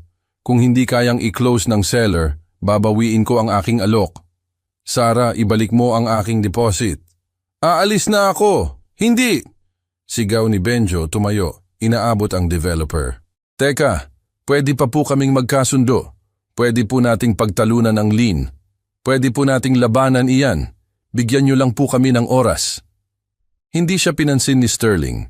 Lumabas siya ng pinto nang hindi lumilingon. Ang deal ay patay na. Ang pera ay wala na. Ang bahay ay nawala. Humarap ako kay Attorney Ramon. Tara na, Ramon. Sa tingin ko ay tapos na tayo dito. Lumabas kami ng conference room. Iniwan sina Benjo at Bianca na nakatayo sa pagkawasak ng kanilang kinabukasan. Habang nagsara ang pinto sa likuran namin, narinig ko ang sigaw ni Bianca, isang primitive na tunog ng galit at kawalan ng pag-asa. Umalingaw-ngaw iyon sa pasilyo, ngunit hindi ako huminto sa paglalakad. Naramdaman ko ang isang kakaibang kawalan sa aking dibdib, isang butas kung saan dating naroroon ang pag-asa. Ngunit mas mabuti ito kaysa sa peking paraiso na aking pinanahanan. Pinutol ko ang sanga upang mailigtas ang katawan. Masakit, ngunit kailangan. At habang sumakay ako sa elevator, alam kong tapos na ang pinakamahirap na bahagi. Ngayon ay kailangan ko na lang silang panoorin na bumagsak. Ang katahimikan sa conference room ay hindi walang laman. Ito ay mabigat, piniga ng bigat ng isang numero, nakakahigop lang ng oxygen mula sa hangin. PHP 29 million, Sara. Ang escrow officer ay nagsalita ng figura ng may propesyonal na paghihiwalay ng isang tagalibing na nagbabasa ng death certificate.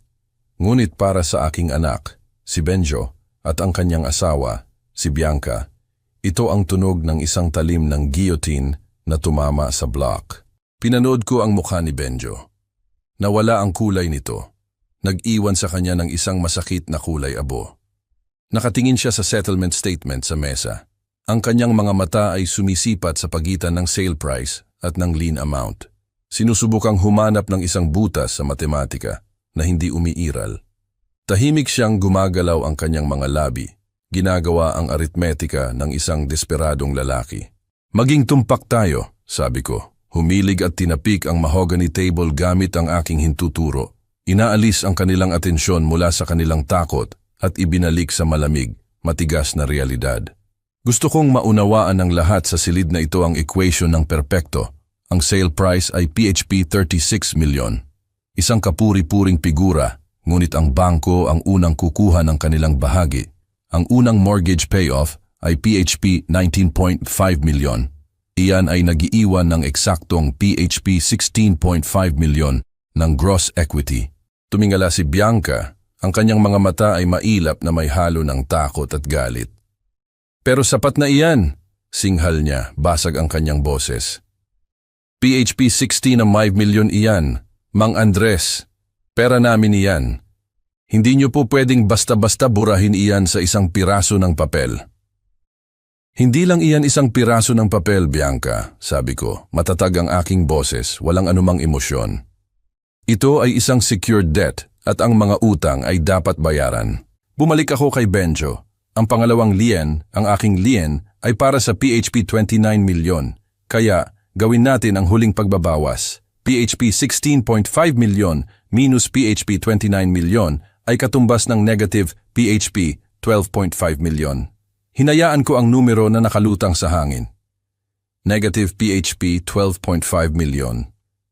Ibig sabihin niyan, nagpatuloy ako, tinatamasa ang ganap na takot na bumabalot sa mukha ng aking anak. Na hindi ka aalis na may cheque, Benjo. Aalis ka na may deficiency. Ikaw ay insolvent.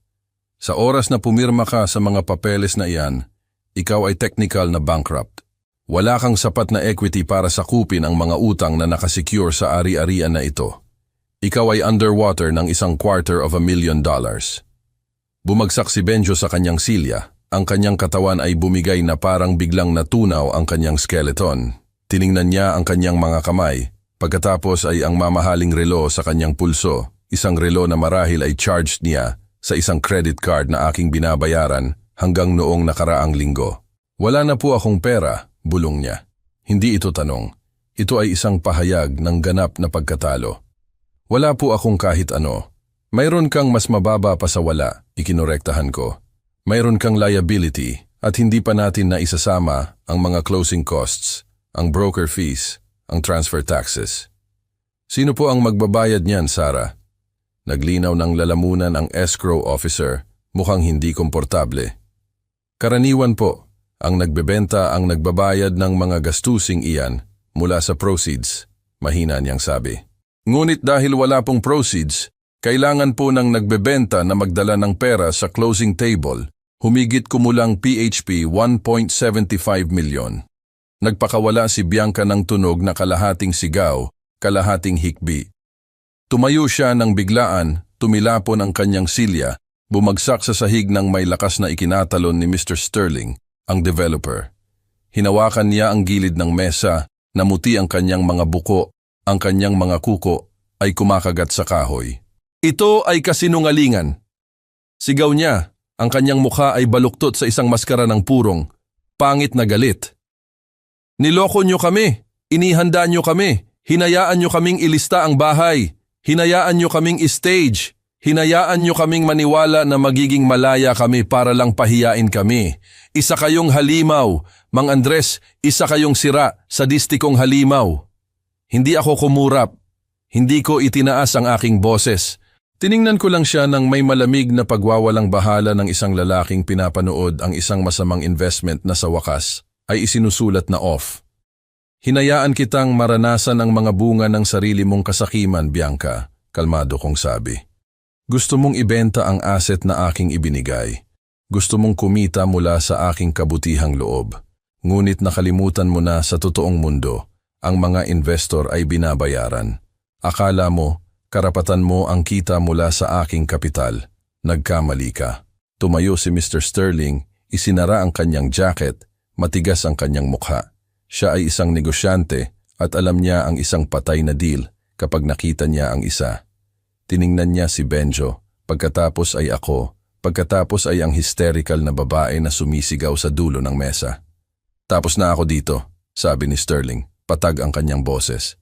Sarah, kanselahin mo ang escrow. Inaalis ko ang aking alok. Hindi! Sigaw ni Benjo, mabilis na tumayo mula sa kanyang silya. Inabot na parang pipigilan ng buyer. Teka, pakiusap Mr. Sterling, kaya po nating ayusin ito. Pwede po nating pagtalunan ng lien. Pwede po nating labanan iyan. Bigyan niyo lang po kami ng oras. Tiningnan ni Sterling si Benjo nang may halo ng awa at pagkadismaya. Bata, mayroon kang clouded title at $250,000 deficit. Walang pwedeng ayusin. Hindi ako bibili ng lawsuit. Aalis na ako. Ibalik mo ang aking deposit, Sarah. Tumingin siya at lumabas ng pinto. Ang kanyang mga yapak ay umalingaw-ngaw sa pasilyo. Isang matatag na ritmo ng pagkakataon na umaalis sa gusali. Sumigaw muli si Bianca, isang primitive na tunog ng galit at kawalan ng pag-asa. Ikinampay niya ang kanyang braso sa mesa, ikinalat ang tumpok ng mga dokumento. Ang mga papel ay lumipad sa hangin na parang mga balahibo ng isang patay na ibon, lumapag sa sahig sa isang magulong kalat ng legal na jargon at mga sirang pangarap. Sinira niyo ang lahat, hikbi niya, bumagsak sa sahig sa gitna ng mga papeles. Sinira niyo ang buhay namin. Tumayo ako, inaayos ang aking suit jacket. Tiningnan ko sila sa ibaba, si Benjo na nakatayo ng nagyelo na nakabuka ang bibig, umaagos ang luha sa kanyang mukha, at si Bianca na umiiyak sa sahig, ang pagkawasak ng kanilang kayabangan ay nakakalat sa paligid nila. Hindi ko sinira ang iyong buhay, sabi ko. Ang aking boses ay umalingaw-ngaw sa biglaang katahimikan ng silid. Hininto ko lang ang pagbabayad para dito. Humarap ako kay Attorney Ramon na pinanood ang buong eksena nang may matatag na ekspresyon ng isang lalaking naniningil ng PHP 33,000 sa isang oras. Tara na, Ramon, sabi ko. May iba pa tayong aasikasuhin. Lumabas kami ng conference room, iniwan ang pinto na nakabukas sa likuran namin. Ang tunog ng pag-iyak ni Bianca ay sumunod sa amin sa pasilyo, isang nakakaawang soundtrack sa kanilang ganap na pagbagsak. Pinindot ko ang baton para sa elevator. Naramdaman ang isang kakaibang gaan sa aking dibdib. Tapos na ang ilusyon, nahila na ang band-aid. Ito ay isang madugong gulo, ngunit ang sugat ay sa wakas ay maaaring magsimulang linisin ang sarili. Ang aking anak ay salat sa pera. Wala siyang tirahan. At sa unang pagkakataon sa kanyang buhay, siya ay ganap na malaya mula sa pasanin ng aking pera. Ang epekto ng closing table ay hindi na natili sa beige conference room na iyon. Ito ay kumalat sa internet na parang sumabog na tubo ng sewage, dinungisan ang lahat ng hinawakan nito.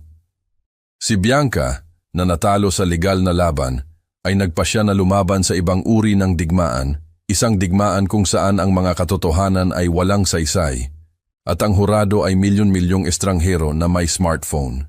Nakaupo ako sa aking penthouse kinabukasan ng umaga, umiinom ng kape at nagbabasa ng Wall Street Journal nang magsimulang mag-vibrate ng malakas ang aking telepono. Hindi ito tawag, ito ay isang baha ng mga notification. Binuksan ko ang aking social media app, isang account na bihira kong gamitin, at nakita ko ang aking sarili na nakatag sa isang video na trending na noon sa lokal. Ang thumbnail ay nagpakita kay Bianca. Ang kanyang mga mata ay namamaga at pula, umaagos ang luha sa kanyang mukha, may hawak na karton sa harap ng mga nakakandadong gate ng bahay sa Oak Street. Ang caption ay, "Ang mukha ng financial abuse. Ang aking bilyonaryong biyenan ay ginawa kaming walang tirahan." Pinindot ko ang play. Nanginginig ang boses ni Bianca, isang obra maestra ng performance art. "Hey guys!" bulong niya, direktang nakatingin sa camera. Ayaw ko sanang gawin ito pero wala na akong ibang mapupuntahan. Kahapon kami ng aking asawa ay pinalayas sa aming bahay. Ibinenta kami. Oh mama, sinungaling. Ang ama ng aking asawa si Mang Andres, isang taong may milyon-milyong pera sa bangko, ay nagpasya na tanggalin ang suporta sa amin dahil lang gusto namin ng healthy boundaries. Suminghot siya, Pinunasan ang kanyang ilong gamit ang tissue. Maginhawa niyang inalis ang demand note. Ang mga tao nang hindi nabayarang bayarin at ang katotohanang sinubukan niyang kumita mula sa aking investment. Sa halip, nagpinta siya ng larawan ng isang malupit, kuripot na tyrant. Niloko niya kami, hikbi niya. Hinayaan niya kaming maniwala na sa amin ang bahay. At pagkatapos, nang subukan naming ibenta ito para bayaran ang mga utang na kanyang nilikha, lumabas siya kasama ang isang abogado at kinuha ang lahat. Iniwan niya ang kanyang sariling anak na walang kahit ano, kahit pang motel. Natutulog kami sa sahig ng aking mga magulang ngayong gabi dahil sa kanyang kasakiman. Ang video ay nagpakita kay Benjo na mukhang talunan, nakaupo sa isang maleta sa driveway. Ipo dito ay isang malakas na imahe, perpektong na-curate upang magdulot ng simpatiya at gumagana ito. Ang comment section ay isang ilog ng galit na direkta sa akin. Ang mga taong hindi ako kilala, ang mga taong hindi kailanman nagtrabaho sa pinansyal, ang mga taong hindi kailanman nagbayad ng mortgage, ay humihingi ng aking ulo. May libo-libong komento. Halimaw, isinulat ng isang user.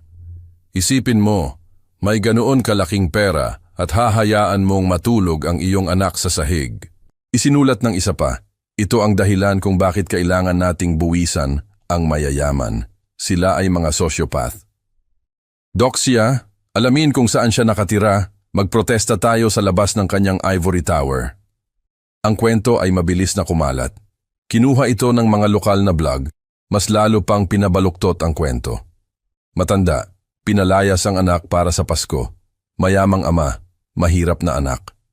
Ang mga headline ay nakakakuha ng atensyon at nakasisira. Nagsimulang mag-ring ang aking telepono ng mga tawag mula sa mga numero na hindi ko kilala, marahil mga reporter o internet vigilante na sumusubok kumuha ng komento o reaksyon. Humigop ako ng aking kape, nararamdaman ang init na kumalat sa aking dibdib. Nagawa niya ang isang kritikal na pagkakamali. Inakala niya na may pakialam ako sa opinyon ng mga estranghero. Inakala niya na may kahihiyan ako sa aking mga aksyon. Ngunit alam ng isang CFO na ang transparency ang pinakamahusay na disinfectant. Binuksan niya ang pinto sa pampublikong espasyo. Inanyayahan niya ang mundo sa aming pribadong pinansyal na pagtatalo. At kung gusto niya na makita ng mundo ang aming mga pinansyal, masaya akong susunod. Ipinakita niya sa kanila ang mga luha. Ipapakita ko sa kanila ang mga resibo. Kinuha ko ang aking telepono at tinawagan si Attorney Ramon. Ramon, sabi ko, kalmado ang aking boses sa gitna ng digital na bagyo. Nakita mo na ba ang video? Nakita ko, sagot ni Attorney Ramon. Mukha siyang pagod. Sinisiraan kanya Mang Andres. Pwede tayong magsampa ng kaso para sa libel. Hindi, sabi ko, pinutol siya. Ang isang lawsuit ay tumatagal ng mga taon. Ang korte ng opinyon ng publiko ay gumagalaw sa loob ng mga minuto. Gusto niya ng isang show, Ramon. Bigyan natin siya ng isa. Pumunta ka sa penthouse at dalhin ang projector. Magla-live tayo. Hindi ako bumili ng ring light. Hindi ako gumamit ng filter at lalong hindi ako umiyak. Basta inihanda ko ang isang high-definition projector sa aking sala, konektado ang aking laptop at itinutok ang lens sa puting pader sa likuran ko. Umupo si Attorney Ramon sa gilid. May hawak na tumpok ng mga notarized affidavit. Ang kanyang muka ay stoic, handang magbigay ng legal na konteksto kung kinakailangan. Ang view count sa video ni Bianca ay umakyat sa 250,000 at ang internet mob ay kasalukuyang nagdudok sa aking lumang address, nagbabanta na susunugin ang isang rental property na hindi ko nabisita sa loob ng mga linggo.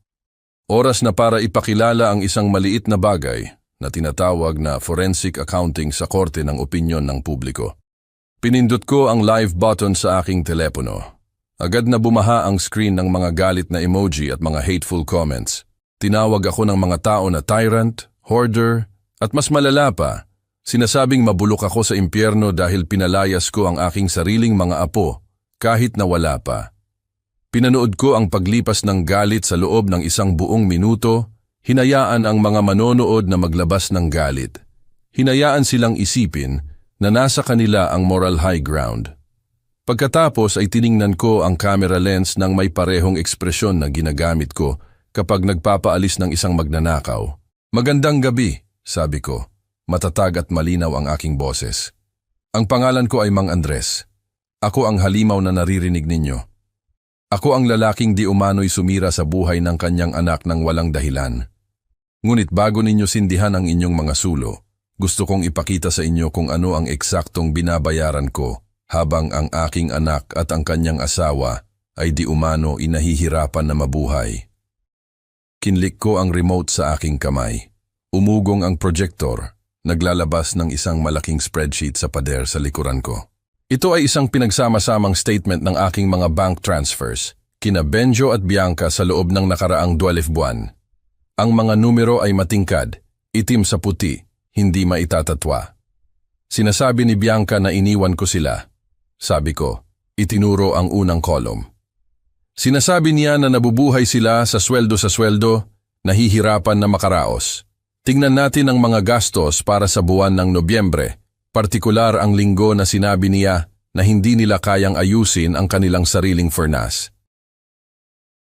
Ini-highlight ko ang serye ng mga transaksyon. Ang teksto sa pader ay sapat na malaki para kahit ang mga manunood sa maliliit na screen ay malinaw na makabasa. Nobyembre 3, ang spa sa Mandarin Oriental, PHP 19,000 para sa facial at massage. Nobyembre 5, Nordstrom Personal Shopper, PHP 115,000 para sa isang handbag. Nobyembre 7, The French Laundry, hapunan para sa apat, PHP 100,000. Humarap ako muli sa camera. Bumabagal ang comment section. Ang mga insulto ay pinapalitan ng mga question marks. Hindi ito paggastos ng isang nahihirapang pamilya, sabi ko, tumitigas ang aking boses. Ito ay paggastos ng isang parasite. Sinasabi ni Bianca na nag-iipon siya para sa isang pamilya sa hinaharap. Sa katunayan, sinusunog niya ang aking pera sa mga luho habang binabayaran ko ang electric bill na akala niya ay hindi niya dapat pansinin. Kinlik ko muli ang remote, naglalabas ng isang bagong slide. Ito ay nakatuon kay Benjo. Sinasabi ng aking anak na nagtatrabaho siya ng husto. Sinasabi niya na siya ay biktima ng ekonomiya. Tingnan natin ang kanyang work schedule. Ipinakita ng screen ang isang log ng mga credit card charges na naka-cross-reference sa mga timestamp mula sa isang golf course booking system. Bawat Biyernes sa loob ng nakaraang taon, si Benjo ay nagbabayad ng greens fees sa Rolling Hills Country Club. Iyan ay PHP 11,000 sa isang round kasama ang cart, kasama ang mga inumin, kasama ang tanghalian sa clubhouse. Habang sinasabi niya sa akin na nagtatrabaho siya ng huli para kumita ng promosyon, naglalaro pala siya ng 18 butas gamit ang aking pera. Iyan ay PHP 550,000 sa isang taon na ginugol sa isang laro habang hinayaan niya ang kanyang sariling ama na magbayad ng kanyang property taxes. Nakita ko ang pagbaliktad ng sitwasyon sa comment section. Ilang user ang nagsisimulang mag-type ng mga bagay tulad ng, "Teka, totoo ba ito?" At gumastos siya ng 2,000 sa isang bag habang nagmamakaawa para sa upa. Ngunit hindi pa ako tapos. Ang pièce de resistance ay ang pamilya Carter. Kinlik ko muli ang remote, naglalabas ng serye ng mga resibo mula sa isang lokal na tobacconist at isang high-end liquor store. At huwag nating kalimutan ang mahihirap na biyenan, sabi ko. Tumutulo ang sarkasmo sa aking boses. Ang mga taong sinasabi ni Bianca na aking ininsulto. Ang mga taong gusto lang ng isang mapagpakumbabang Pasko kasama ang pamilya. Narito ang mga singil mula sa supplementary credit card na ibinigay ko kay Benjo para sa mga emergency. Itinuro ko ang pader. Disyembre 16, kinabukasan matapos akong hindi imbitahan. Lumapit ako sa kamera, hinayaan ang aking mukha na punuin ng frame. Ang lalaking ito, si Mang Tonyo, ay kasalukuyang naninirahan sa aking bahay. Nagtatago mula sa bankruptcy fraud sa Florida. Umiinom siya ng aking alak, naninigarilyo ng cigars na binili gamit ang aking pera, at natutulog sa isang kama na aking binayaran. At may lakas pa siyang magreklamo na hindi pinainit ang pool. Ang internet mob ay isang pabago-bagong hayop. Ito ay lumalago sa galit, Ngunit mas kinasusuklaman nito ang isang mapagkunwari higit sa anuman. Ang comment section na isang ilog ng galit 5 minuto na ang nakalipas ay biglang bumaliktad ang daloy. Agad at labis ang pagbaha ng suporta. Receipts, isinulat ng isang tao ng naka-all caps. Dinala niya ang mga resibo. Niloko niya tayo, isinulat ng isa pa. Tingnan mo ang mga numero na iyan. Iyan ay mas malaki pa sa kinikita ko sa isang buwan. King behavior, komento ng ikatlong user. Putulin sila. Mang Andres, hayaan silang magutom. Huminga ako, nararamdaman ang adrenaline ng sandali. Hindi ito kagalakan, ito ay vindication. Hindi ako sumusubok manalo sa isang popularity contest. Sinusubukan kong linisin ang aking pangalan. Hindi ko pinalayas ang aking anak dahil ako ay malupit, sabi ko. Direktang nakatingin sa lens, hininto ko ang pagbabayad ng kanyang mga bayarin dahil huminto siya sa paggalang sa taong nagbayad sa kanila. Pinutol ko siya dahil nagpasya siya na mas mahalaga ang mga appearances kaysa sa loyalty. Pinili niyang mag-lease ng Range Rover para mapahanga ang isang manloloko sa halip na bayaran ang kanyang sariling mortgage. Pinili niyang pahiyain ako para mapalugod ang isang asawa na nakikita ako bilang isang ATM. Sininyasan ko si Attorney Ramon na nagbigay sa akin ng huling dokumento. Ito ay ang foreclosure notice. Hindi sila walang tirahan dahil sa akin, sabi ko. Hawak ang papel sa kamera.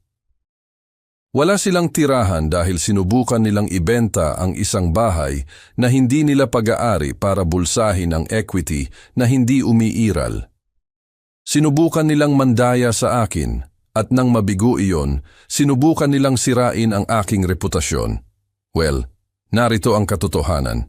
Sila ay salat sa pera hindi dahil sa ekonomiya, kundi dahil sila ay sakim at may entitlement issues.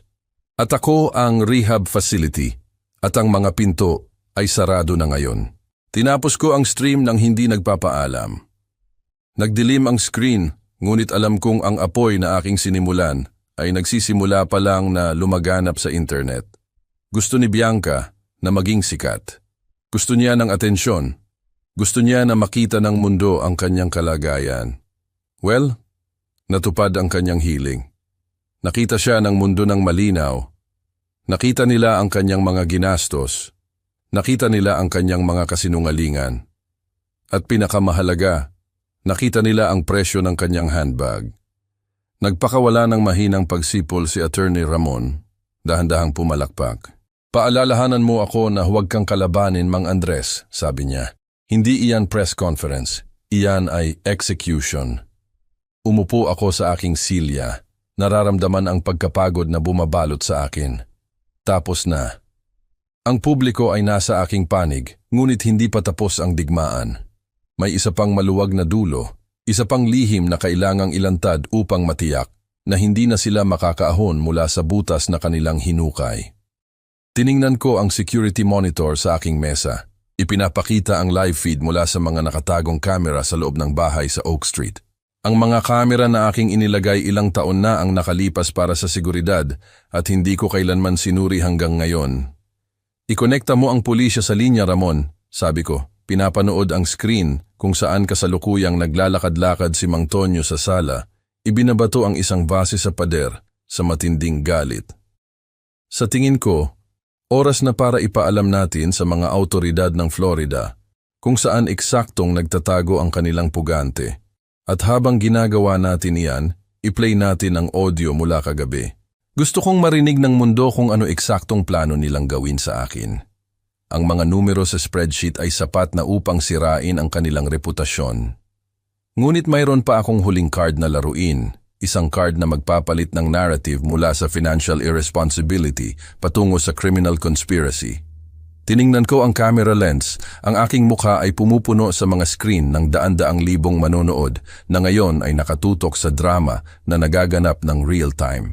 Marahil ay nagtatanong kayo kung bakit ako napakamalupit, sabi ko. Mahina at seryoso ang aking boses. Marahil ay iniisip niyo na ang pagputol ng suportang pinansyal ay sapat na parusa para sa kawalang pasasalamat at tama kayo kung ito ay tungkol lang sa pera.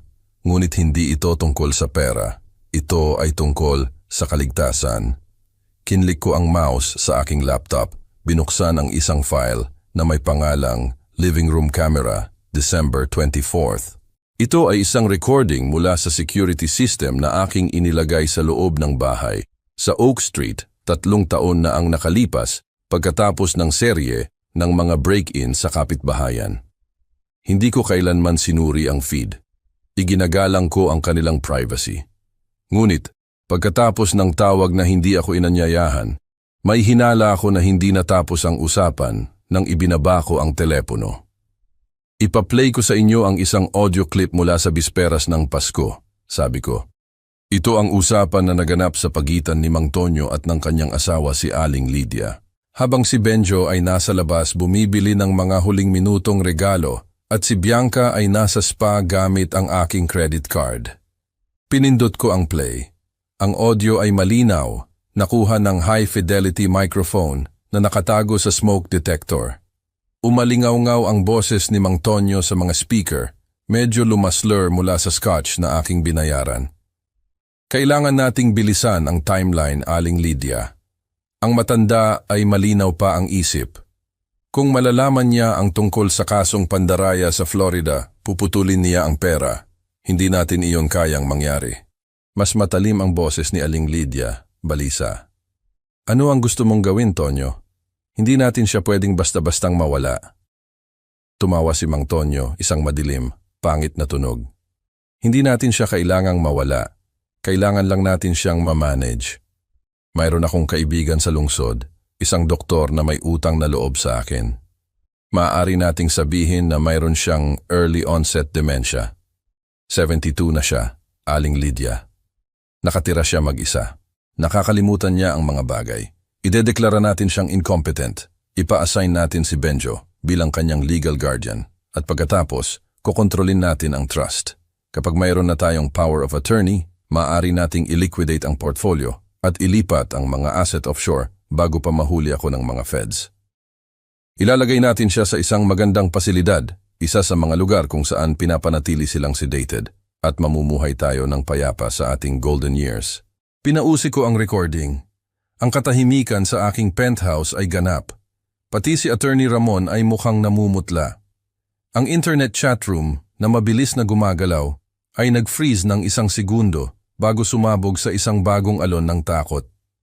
Hindi lang sila nagnanakaw, nagpaplano sila na ikulong ako. Nagpaplano silang nakawin ang aking kalayaan, gamutin ako sa pagkalimot para lang ma-access ang yaman na aking binuo. Tumingin ako muli sa kamera. Gusto nila akong ilagay sa isang home, sabi ko. Nanginginig ang aking boses sa galit na halos hindi ko makontrol. Gusto nilang kunin ang aking isip at ang aking buhay para lang punduhan ang kanilang fugitive lifestyle. Ito ang lalaking pinili ng aking anak kaysa sa akin. Ito ang lalaking natutulog sa aking guest room ngayon. Inilipat ko ang feed sa screen mula sa recorded clip patungo sa live camera view ng sala sa Oak Street. Ito ay isang real-time broadcast. Madilim ang silid, tanging ang mga ilaw ng kalye ang pumapasok sa mga manipis na kurtina. Nakaupo si Mang Tonyo sa sofa, umiinom pa rin, galit pa rin tungkol sa pagputol ng internet.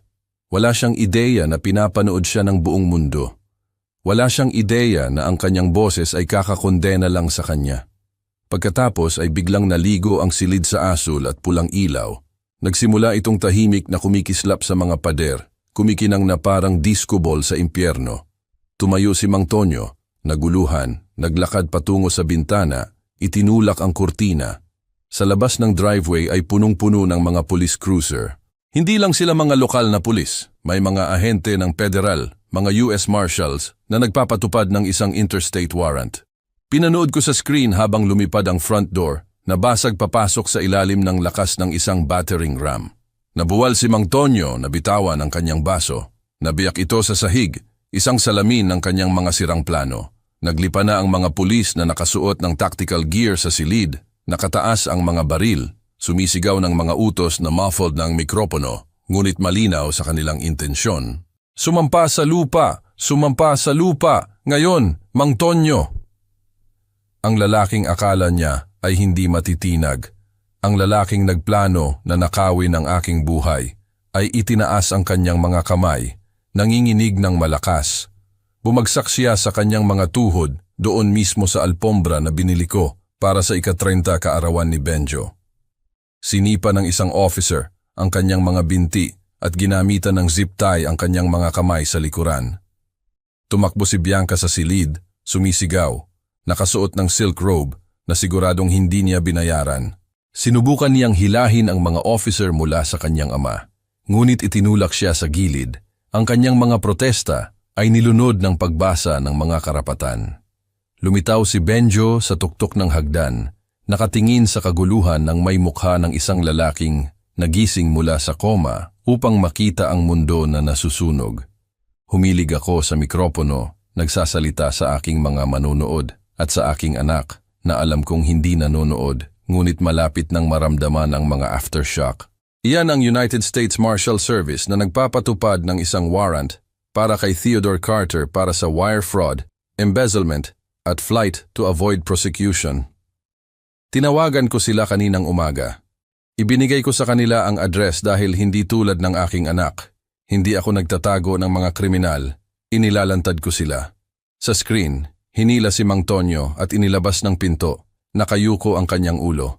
Nakaupo si Aling Lydia sa sofa, umiiyak sa kanyang mga kamay habang isang officer ang humihingi ng kanyang identification. Sumisigaw si Bianca kay Benjo. Hinahampas ang kanyang dibdib. Sinisisi siya sa hindi pagpigil sa gobyerno ng federal. Pinanood ko ng mas matagal, nararamdaman ang huling sinulid ng pagkakabit na naputol. Ito ang katapusan ng linya. Ang bahay ay nawala, ang pera ay wala na, ang kriminal ay nasa kustodiya, at ang aking anak ay naiwan na nakatayo sa pagkawasak ng isang buhay na itinayo niya sa kasinungalingan. Pinatay ko ang stream, pinutol ang feed sa milyon-milyong saksi. Tiningnan ko si Attorney Ramon. Tapos na, sabi ko. Tumango si Attorney Ramon, isinara ang kanyang laptop. Nailigtas mo ang iyong sarili, Mang Andres. Iyan ay self-defense. Tumayo ako at naglakad patungo sa bintana, pinapanood ang mga ilaw ng lungsod. Nawala ang galit, pinalitan ng isang malalim na pagkapagod. Nanalo ako. Ang tagumpay ay ganap, ngunit habang tumitingin ako sa kalsada 30 palapag sa ibaba, alam kong ang pinakamahirap na bahagi ay darating pabukas. Kailangan kong gumising at mamuhay sa nalalabi kong buhay na alam kong ang sarili kong anak ay handang ipagbili ako para sa isang lalaking nakaposas. Ang katahimikan na sumunod sa pag-alis ng mga federal na ahente ay panandalian lamang dahil ang mga institusyong pinansyal ay ayaw sa kawalan ng katiyakan at walang mas sumisigaw ng panganib kaysa sa isang federal na raid sa isang ari-ariang naka-foreclose. Ang First National Bank ay kumilos ng may bilis na sana ay hahanga ako noong nasa kasibulan pa ako. Bandang autumn mamba ng umaga kinabukasan, bumalik ang mga sheriff deputies. Ngunit sa pagkakataong ito ay hindi sila naghahanap ng isang pugante. Hinahanap nila ang mga susi. Ginawa ng bangko ang Emergency Preservation Clause sa kontrata ng mortgage. Binabanggit ang kriminal na aktibidad at ang pagtalikod sa responsibilidad sa pananalapi. Ang bahay ay hindi na isang tahanan. Ito ay isang distressed asset at pinoprotektahan ng mga bangko ang kanilang mga asset. Kaya, hindi ako nagpunta sa bahay para panoorin ang bahaging ito. Hindi ko kailangan itong makita para malaman kung ano eksakto ang itsura nito. Ipinadala sa akin ni Julian, ang aking investigador, ang huling video file mula sa kabilang kalye. Ito ay isang eksena ng ganap na pagbawas. Binigyan sila ng sheriff ng 20 minuto upang kolektahin ang mga personal na pangangailangan na nagtatalo na anumang iba pa ay bahagi ng ari-arian na kinukuha upang matugunan ang malalaking utang. Si Benjo ang unang lumabas. Suot niya ang parehong damit na suot niya noong closing fiasco, gusot at may mancha. May dala siyang 2 itim na plastic garbage bags na nakasabit sa kanyang balikat na parang isang Santa Claus na pabaliktad. Sa loob ng mga bag na iyon ay hindi mga regalo, kundi ang kabuuang halaga ng kanyang 32 taon sa mundo. Ilang suit, ilang sapatos, at ang mga toiletries na kaya niyang walisin sa isang tumpok. Huminto siya sa sidewalk, tumingin sa likuran ng bahay, tumingin sa mga bintana kung saan siya dating nakatayo, at umiinom ng kape habang binabayaran ko ang init. Mukha siyang maliit, basag, at sa unang pagkakataon, ganap na may kamalayan sa kanyang sariling kawalang halaga. Sumunod sa kanya si Bianca. Hindi na siya sumisigaw. Nasa estado siya ng catatonic shock. Hinihila niya ang isang nag-iisang Louis Vuitton suitcase. Ang mga gulong ay malakas na kumakalansing sa semento sa likuran niya. Iyon ang tanging piraso ng bagahe na pinayagan siyang kunin ng mga deputy. Isang huling labi ng peking buhay na kanyang itinayo. Nakasuot siya ng malalaking sunglasses upang itago ang kanyang namamagang mga mata. Ngunit walang makakapagtago sa pagbagsak ng kanyang mga balikat o sa paraan ng kanyang pagkakaroon ng flinch nang simula ng locksmith ang pagdrill sa front door upang palitan ang mga silindro. Nakatayo sila doon sa curb sa tabi ng umaapaw na mga basurahan, nanginginig sa malamig na hangin ng taglamig. Wala na ang Range Rover, repossessed sa gitna ng gabi ng leasing agency matapos ko silang alertuhan sa kawalang kakayahan ng lessee. Nakaupo si Aling Lydia sa kanyang sariling suitcase ilang talampakan ang layo, mahina na umiiyak, may hawak na birdcage na may isang takot na parakit sa loob. Nawala ang karangalan. Nawala ang kayabangan. Ang natitira na lang ay isang pamilya ng 4 na nabawasan sa 3 na nakatayo sa isang pampublikong kalsada na walang mapuntahan at walang matatawagan. Idinikit ng sheriff ang isang neon orange na sticker sa front door, sinilyuhan ang ari-arian. May sinabi siya kay Benjo, itinuro ang kalsada, karaniwang sinasabihan silang umalis, nagtitipon sila. Dahan-dahang tumango si Benjo. Kinuha niya ang kanyang mga plastic bag, pula ang kanyang mga kamay sa lamig, at nagsimulang maglakad. Hindi niya alam kung saan siya pupunta. Alam lang niya na hindi siya pwedeng manatili doon. Pinanood ko ang video feed na natapos habang lumiko sila sa kanto, nawawala mula sa frame. Hindi lang sila walang tirahan. Sila ay mga exile na pinalayas mula sa kaharian ng aking proteksyon patungo sa ilang ng totoong mundo. At habang isinasara ko ang laptop, alam kong ibebenta ang bahay, babayaran ang mga utang, ngunit ang leksyon na kanilang natututunan sa malamig na semento ay isang bagay na walang halaga ng pera ang makakabili. Sa wakas, nararamdaman nila ang bigat ng kanilang sariling buhay at dinudurog sila nito. 6 na buwan ay mahabang panahon sa mundo ng pinansyal. Ito ay 2 quarter ng earnings reports. Sapat na oras para sa isang market correction at tiyak na sapat na oras para muling likhain ng isang tao ang kanyang sarili. Ngunit sa buhay ng isang ama, 6 na buwan ng katahimikan ay parang habang buhay. Nakaupo ako sa isang bench sa Central Park. Pinapanood ang sinag ng araw ng maagang tag-init na sumasala sa mga dahon, lumilikha ng mga dappled patterns sa semento. Ang aking maleta ay nasa tabi ko, nakaimpake para sa isang flight papuntang Tokyo na aalis sa loob ng 4 na oras. Hindi ako naghihintay sa sinuman, o sa tingin ko ay hindi. Ngunit nang makita ko ang figura na lumalapit mula sa timog na path, alam kong niloloko ko ang aking sarili. Nakasuot siya ng brown delivery uniform, ang pangalan ng isang logistics company ay nakatahi sa ibabaw ng bulsa. Mukha siyang mas payat, ang malambot na mga gilid ng kanyang mukha, ang resulta ng napakaraming mamahaling hapunan at napakaraming premium scotch, ay inukit ng matinding realidad ng manual labor. Iba rin ang kanyang paglalakad. Wala na ang mayabang na paglalakad ng isang taong akala niya ay nagmamay-ari ng sidewalk, pinalitan ng mabilis, pagod na paglalakad ng isang taong binabayaran sa bawat pakete. "Kumusta po, Tay?" sabi ni Benjo, huminto ng ilang talampakan ang layo. Hindi siya umupo. Nakatayo siya, hawak ang kanyang cap sa kanyang mga kamay. Ang kanyang mga buko ay magaspang at pula. "Kumusta, Benjo?" sabi ko. Sinenyasan ko ang walang lamang espasyo sa bench. "Pwede kang umupo. Wala ka naman sa trabaho, di ba?" Nag-alinlangan siya.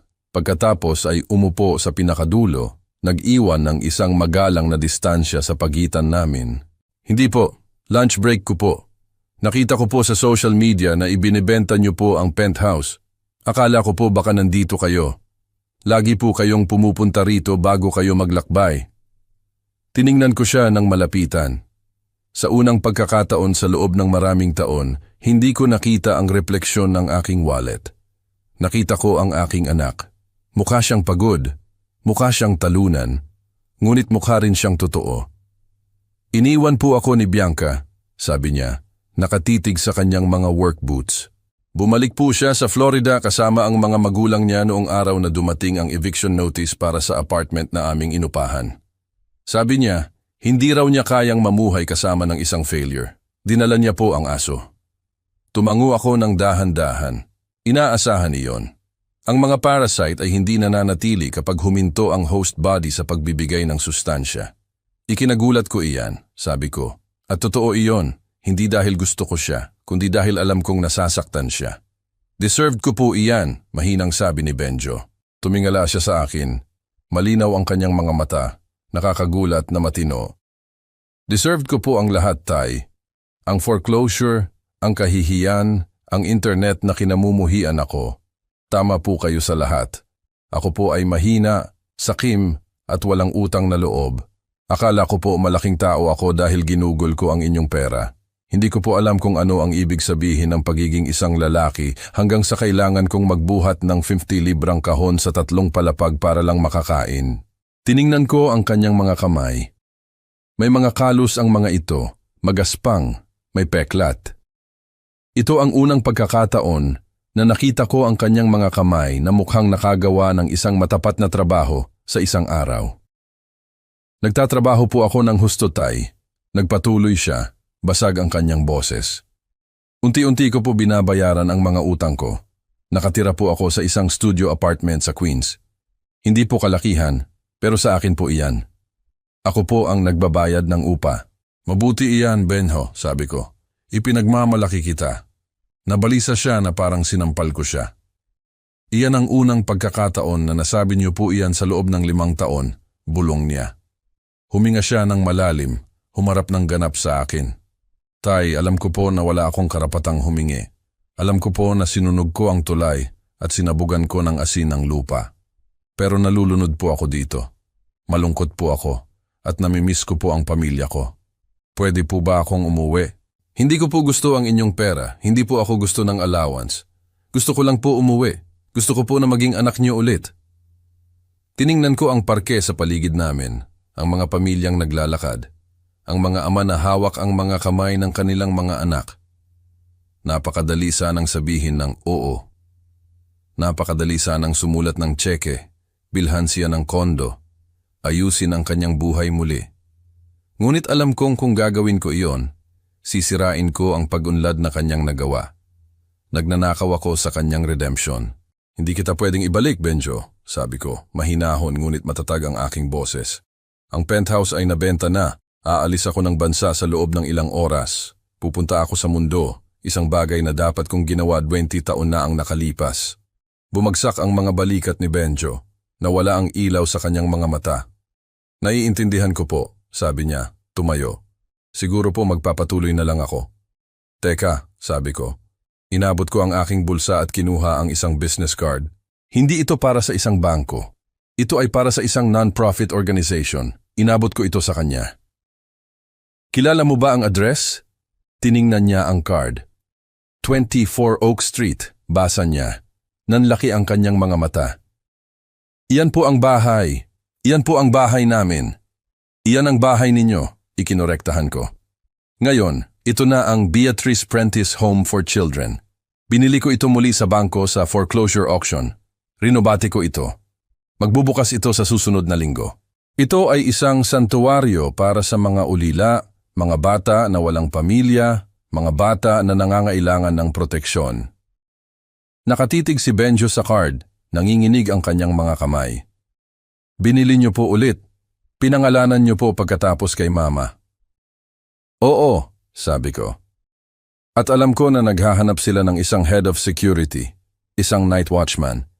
Hindi malaki ang sweldo nito, halos minimum wage lang. Ngunit may kasama itong maliit na kwarto sa basement. Isang lugar para matulog. At may kasama itong layunin. Poprotektahan mo ang mga bata na walang anuman.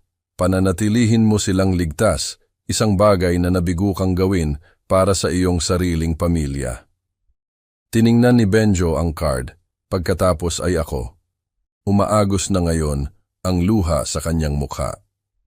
Gusto niyo po akong magtrabaho bilang security guard sa bahay, kung saan ako dating nagho-host ng mga party.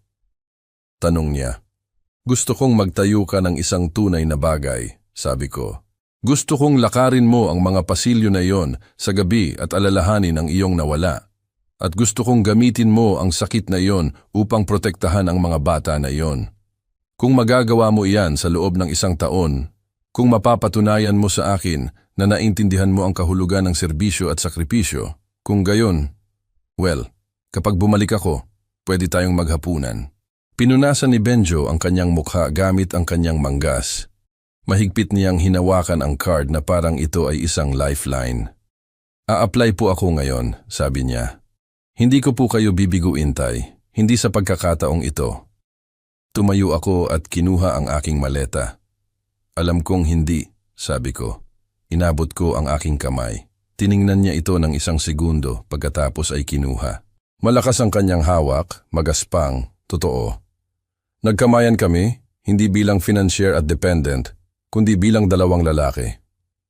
Paalam, Benjo, sabi ko. Paalam, Tay, sagot niya. Umalis ako at naglakad patungo sa avenue kung saan naghihintay ang isang town car. Hindi ako lumingon. Alam kong pinapanood niya ako, ngunit alam ko rin na mayroon siyang bus na sasakyanin. Mayroon siyang mga kahon na ihahatid. Mayroon siyang buhay na kailangan niyang paghirapan. At sa unang pagkakataon, sa loob ng mahabang panahon, hindi ako nag-aalala sa kanya. Kinuha ng flight attendant ang aking boarding pass at ngumiti. Welcome aboard, Mang Andres. Nasa upuan po kayo 1A. Salamat, sabi ko, habang naglalakad sa jet bridge. Ang tunog ng aking mga yapak ay umalingaw-ngaw sa metal.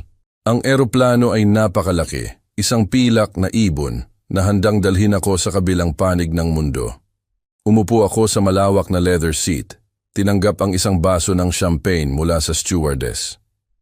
Habang ang eroplano ay naglalayag sa runway, tiningnan ko ang labas ng bintana sa malawak na lungsod na unti-unting lumiliit sa ilalim ko.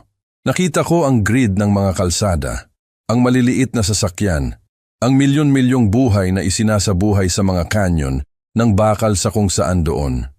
Sa isang maliit na kwarto sa Queens, marahil ay kumakain ng sandwich ang aking anak, naghahanda para sa kanyang shift. Sa isang lugar sa Florida, malamang na nagrereklamo si Bianca sa kanyang ina tungkol sa halumigmig.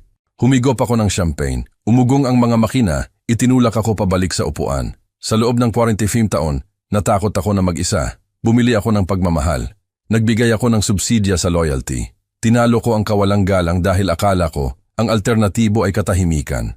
Ngunit habang umaangat ang eroplano, bumabali sa ulap patungo sa maliwanag, nakakasilaw na sikat ng araw sa itaas, napagtanto ko ang katotohanan. Ang kalungkutan ay hindi pag-upo sa isang walang lamang silid. Ang kalungkutan ay pag-upo sa isang masikip na silid kasama ang mga taong nagmamahal lang sa iyo dahil sa kung ano ang kaya mong ibigay sa kanila. Ako ay nag-iisa sa langit, libu-libong milya mula sa buhay na aking nakilala, at hindi ko kailanman naramdaman na mas ganap ako. Nawala ang ingay, nawala ang mga leech, nawala ang bigat. Ipinikit ko ang aking mga mata at sa unang pagkakataon sa loob ng maraming taon, natulog ako ng walang panaginip tungkol sa mga bank statements. Lumipad lang ako. Ang pinakamahal na bagay na kailanman kong pinunduhan ay hindi isang penthouse o isang portfolio. Ito ay ang ilusyon ng pag-ibig ng aking anak. Sa loob ng 45 taon, nalito ako sa pagitan ng pagiging kailangan at pagiging gusto. Akala ko, ang aking checkbook ay isang tulay na nagkokonekta sa amin, ngunit ito ay sa katunayan ay isang hadlang na pumipigil sa kanya na maging isang lalaki. Ang tunay na yaman ay hindi sinusukat sa mga asset, kundi sa kalayaan na lumayo sa mga taong nakikita ka bilang isang resource sa halip na isang tao. Natutunan ko na hindi mo pwedeng punduhan ang respeto. Minsan, ang pinakamahalagang bagay na pwedeng gawin ng isang magulang ay isara ang wallet at hayaang maramdaman ng kanilang anak ang kinakailangang bigat ng kanilang sariling buhay. Kung naniniwala kayo na ang respeto ay hindi dapat magkaroon ng presyo, pindutin ang like button na iyan at mag-subscribe sa channel para sa mas maraming kwento kung saan ang katarungan ang tunay na currency.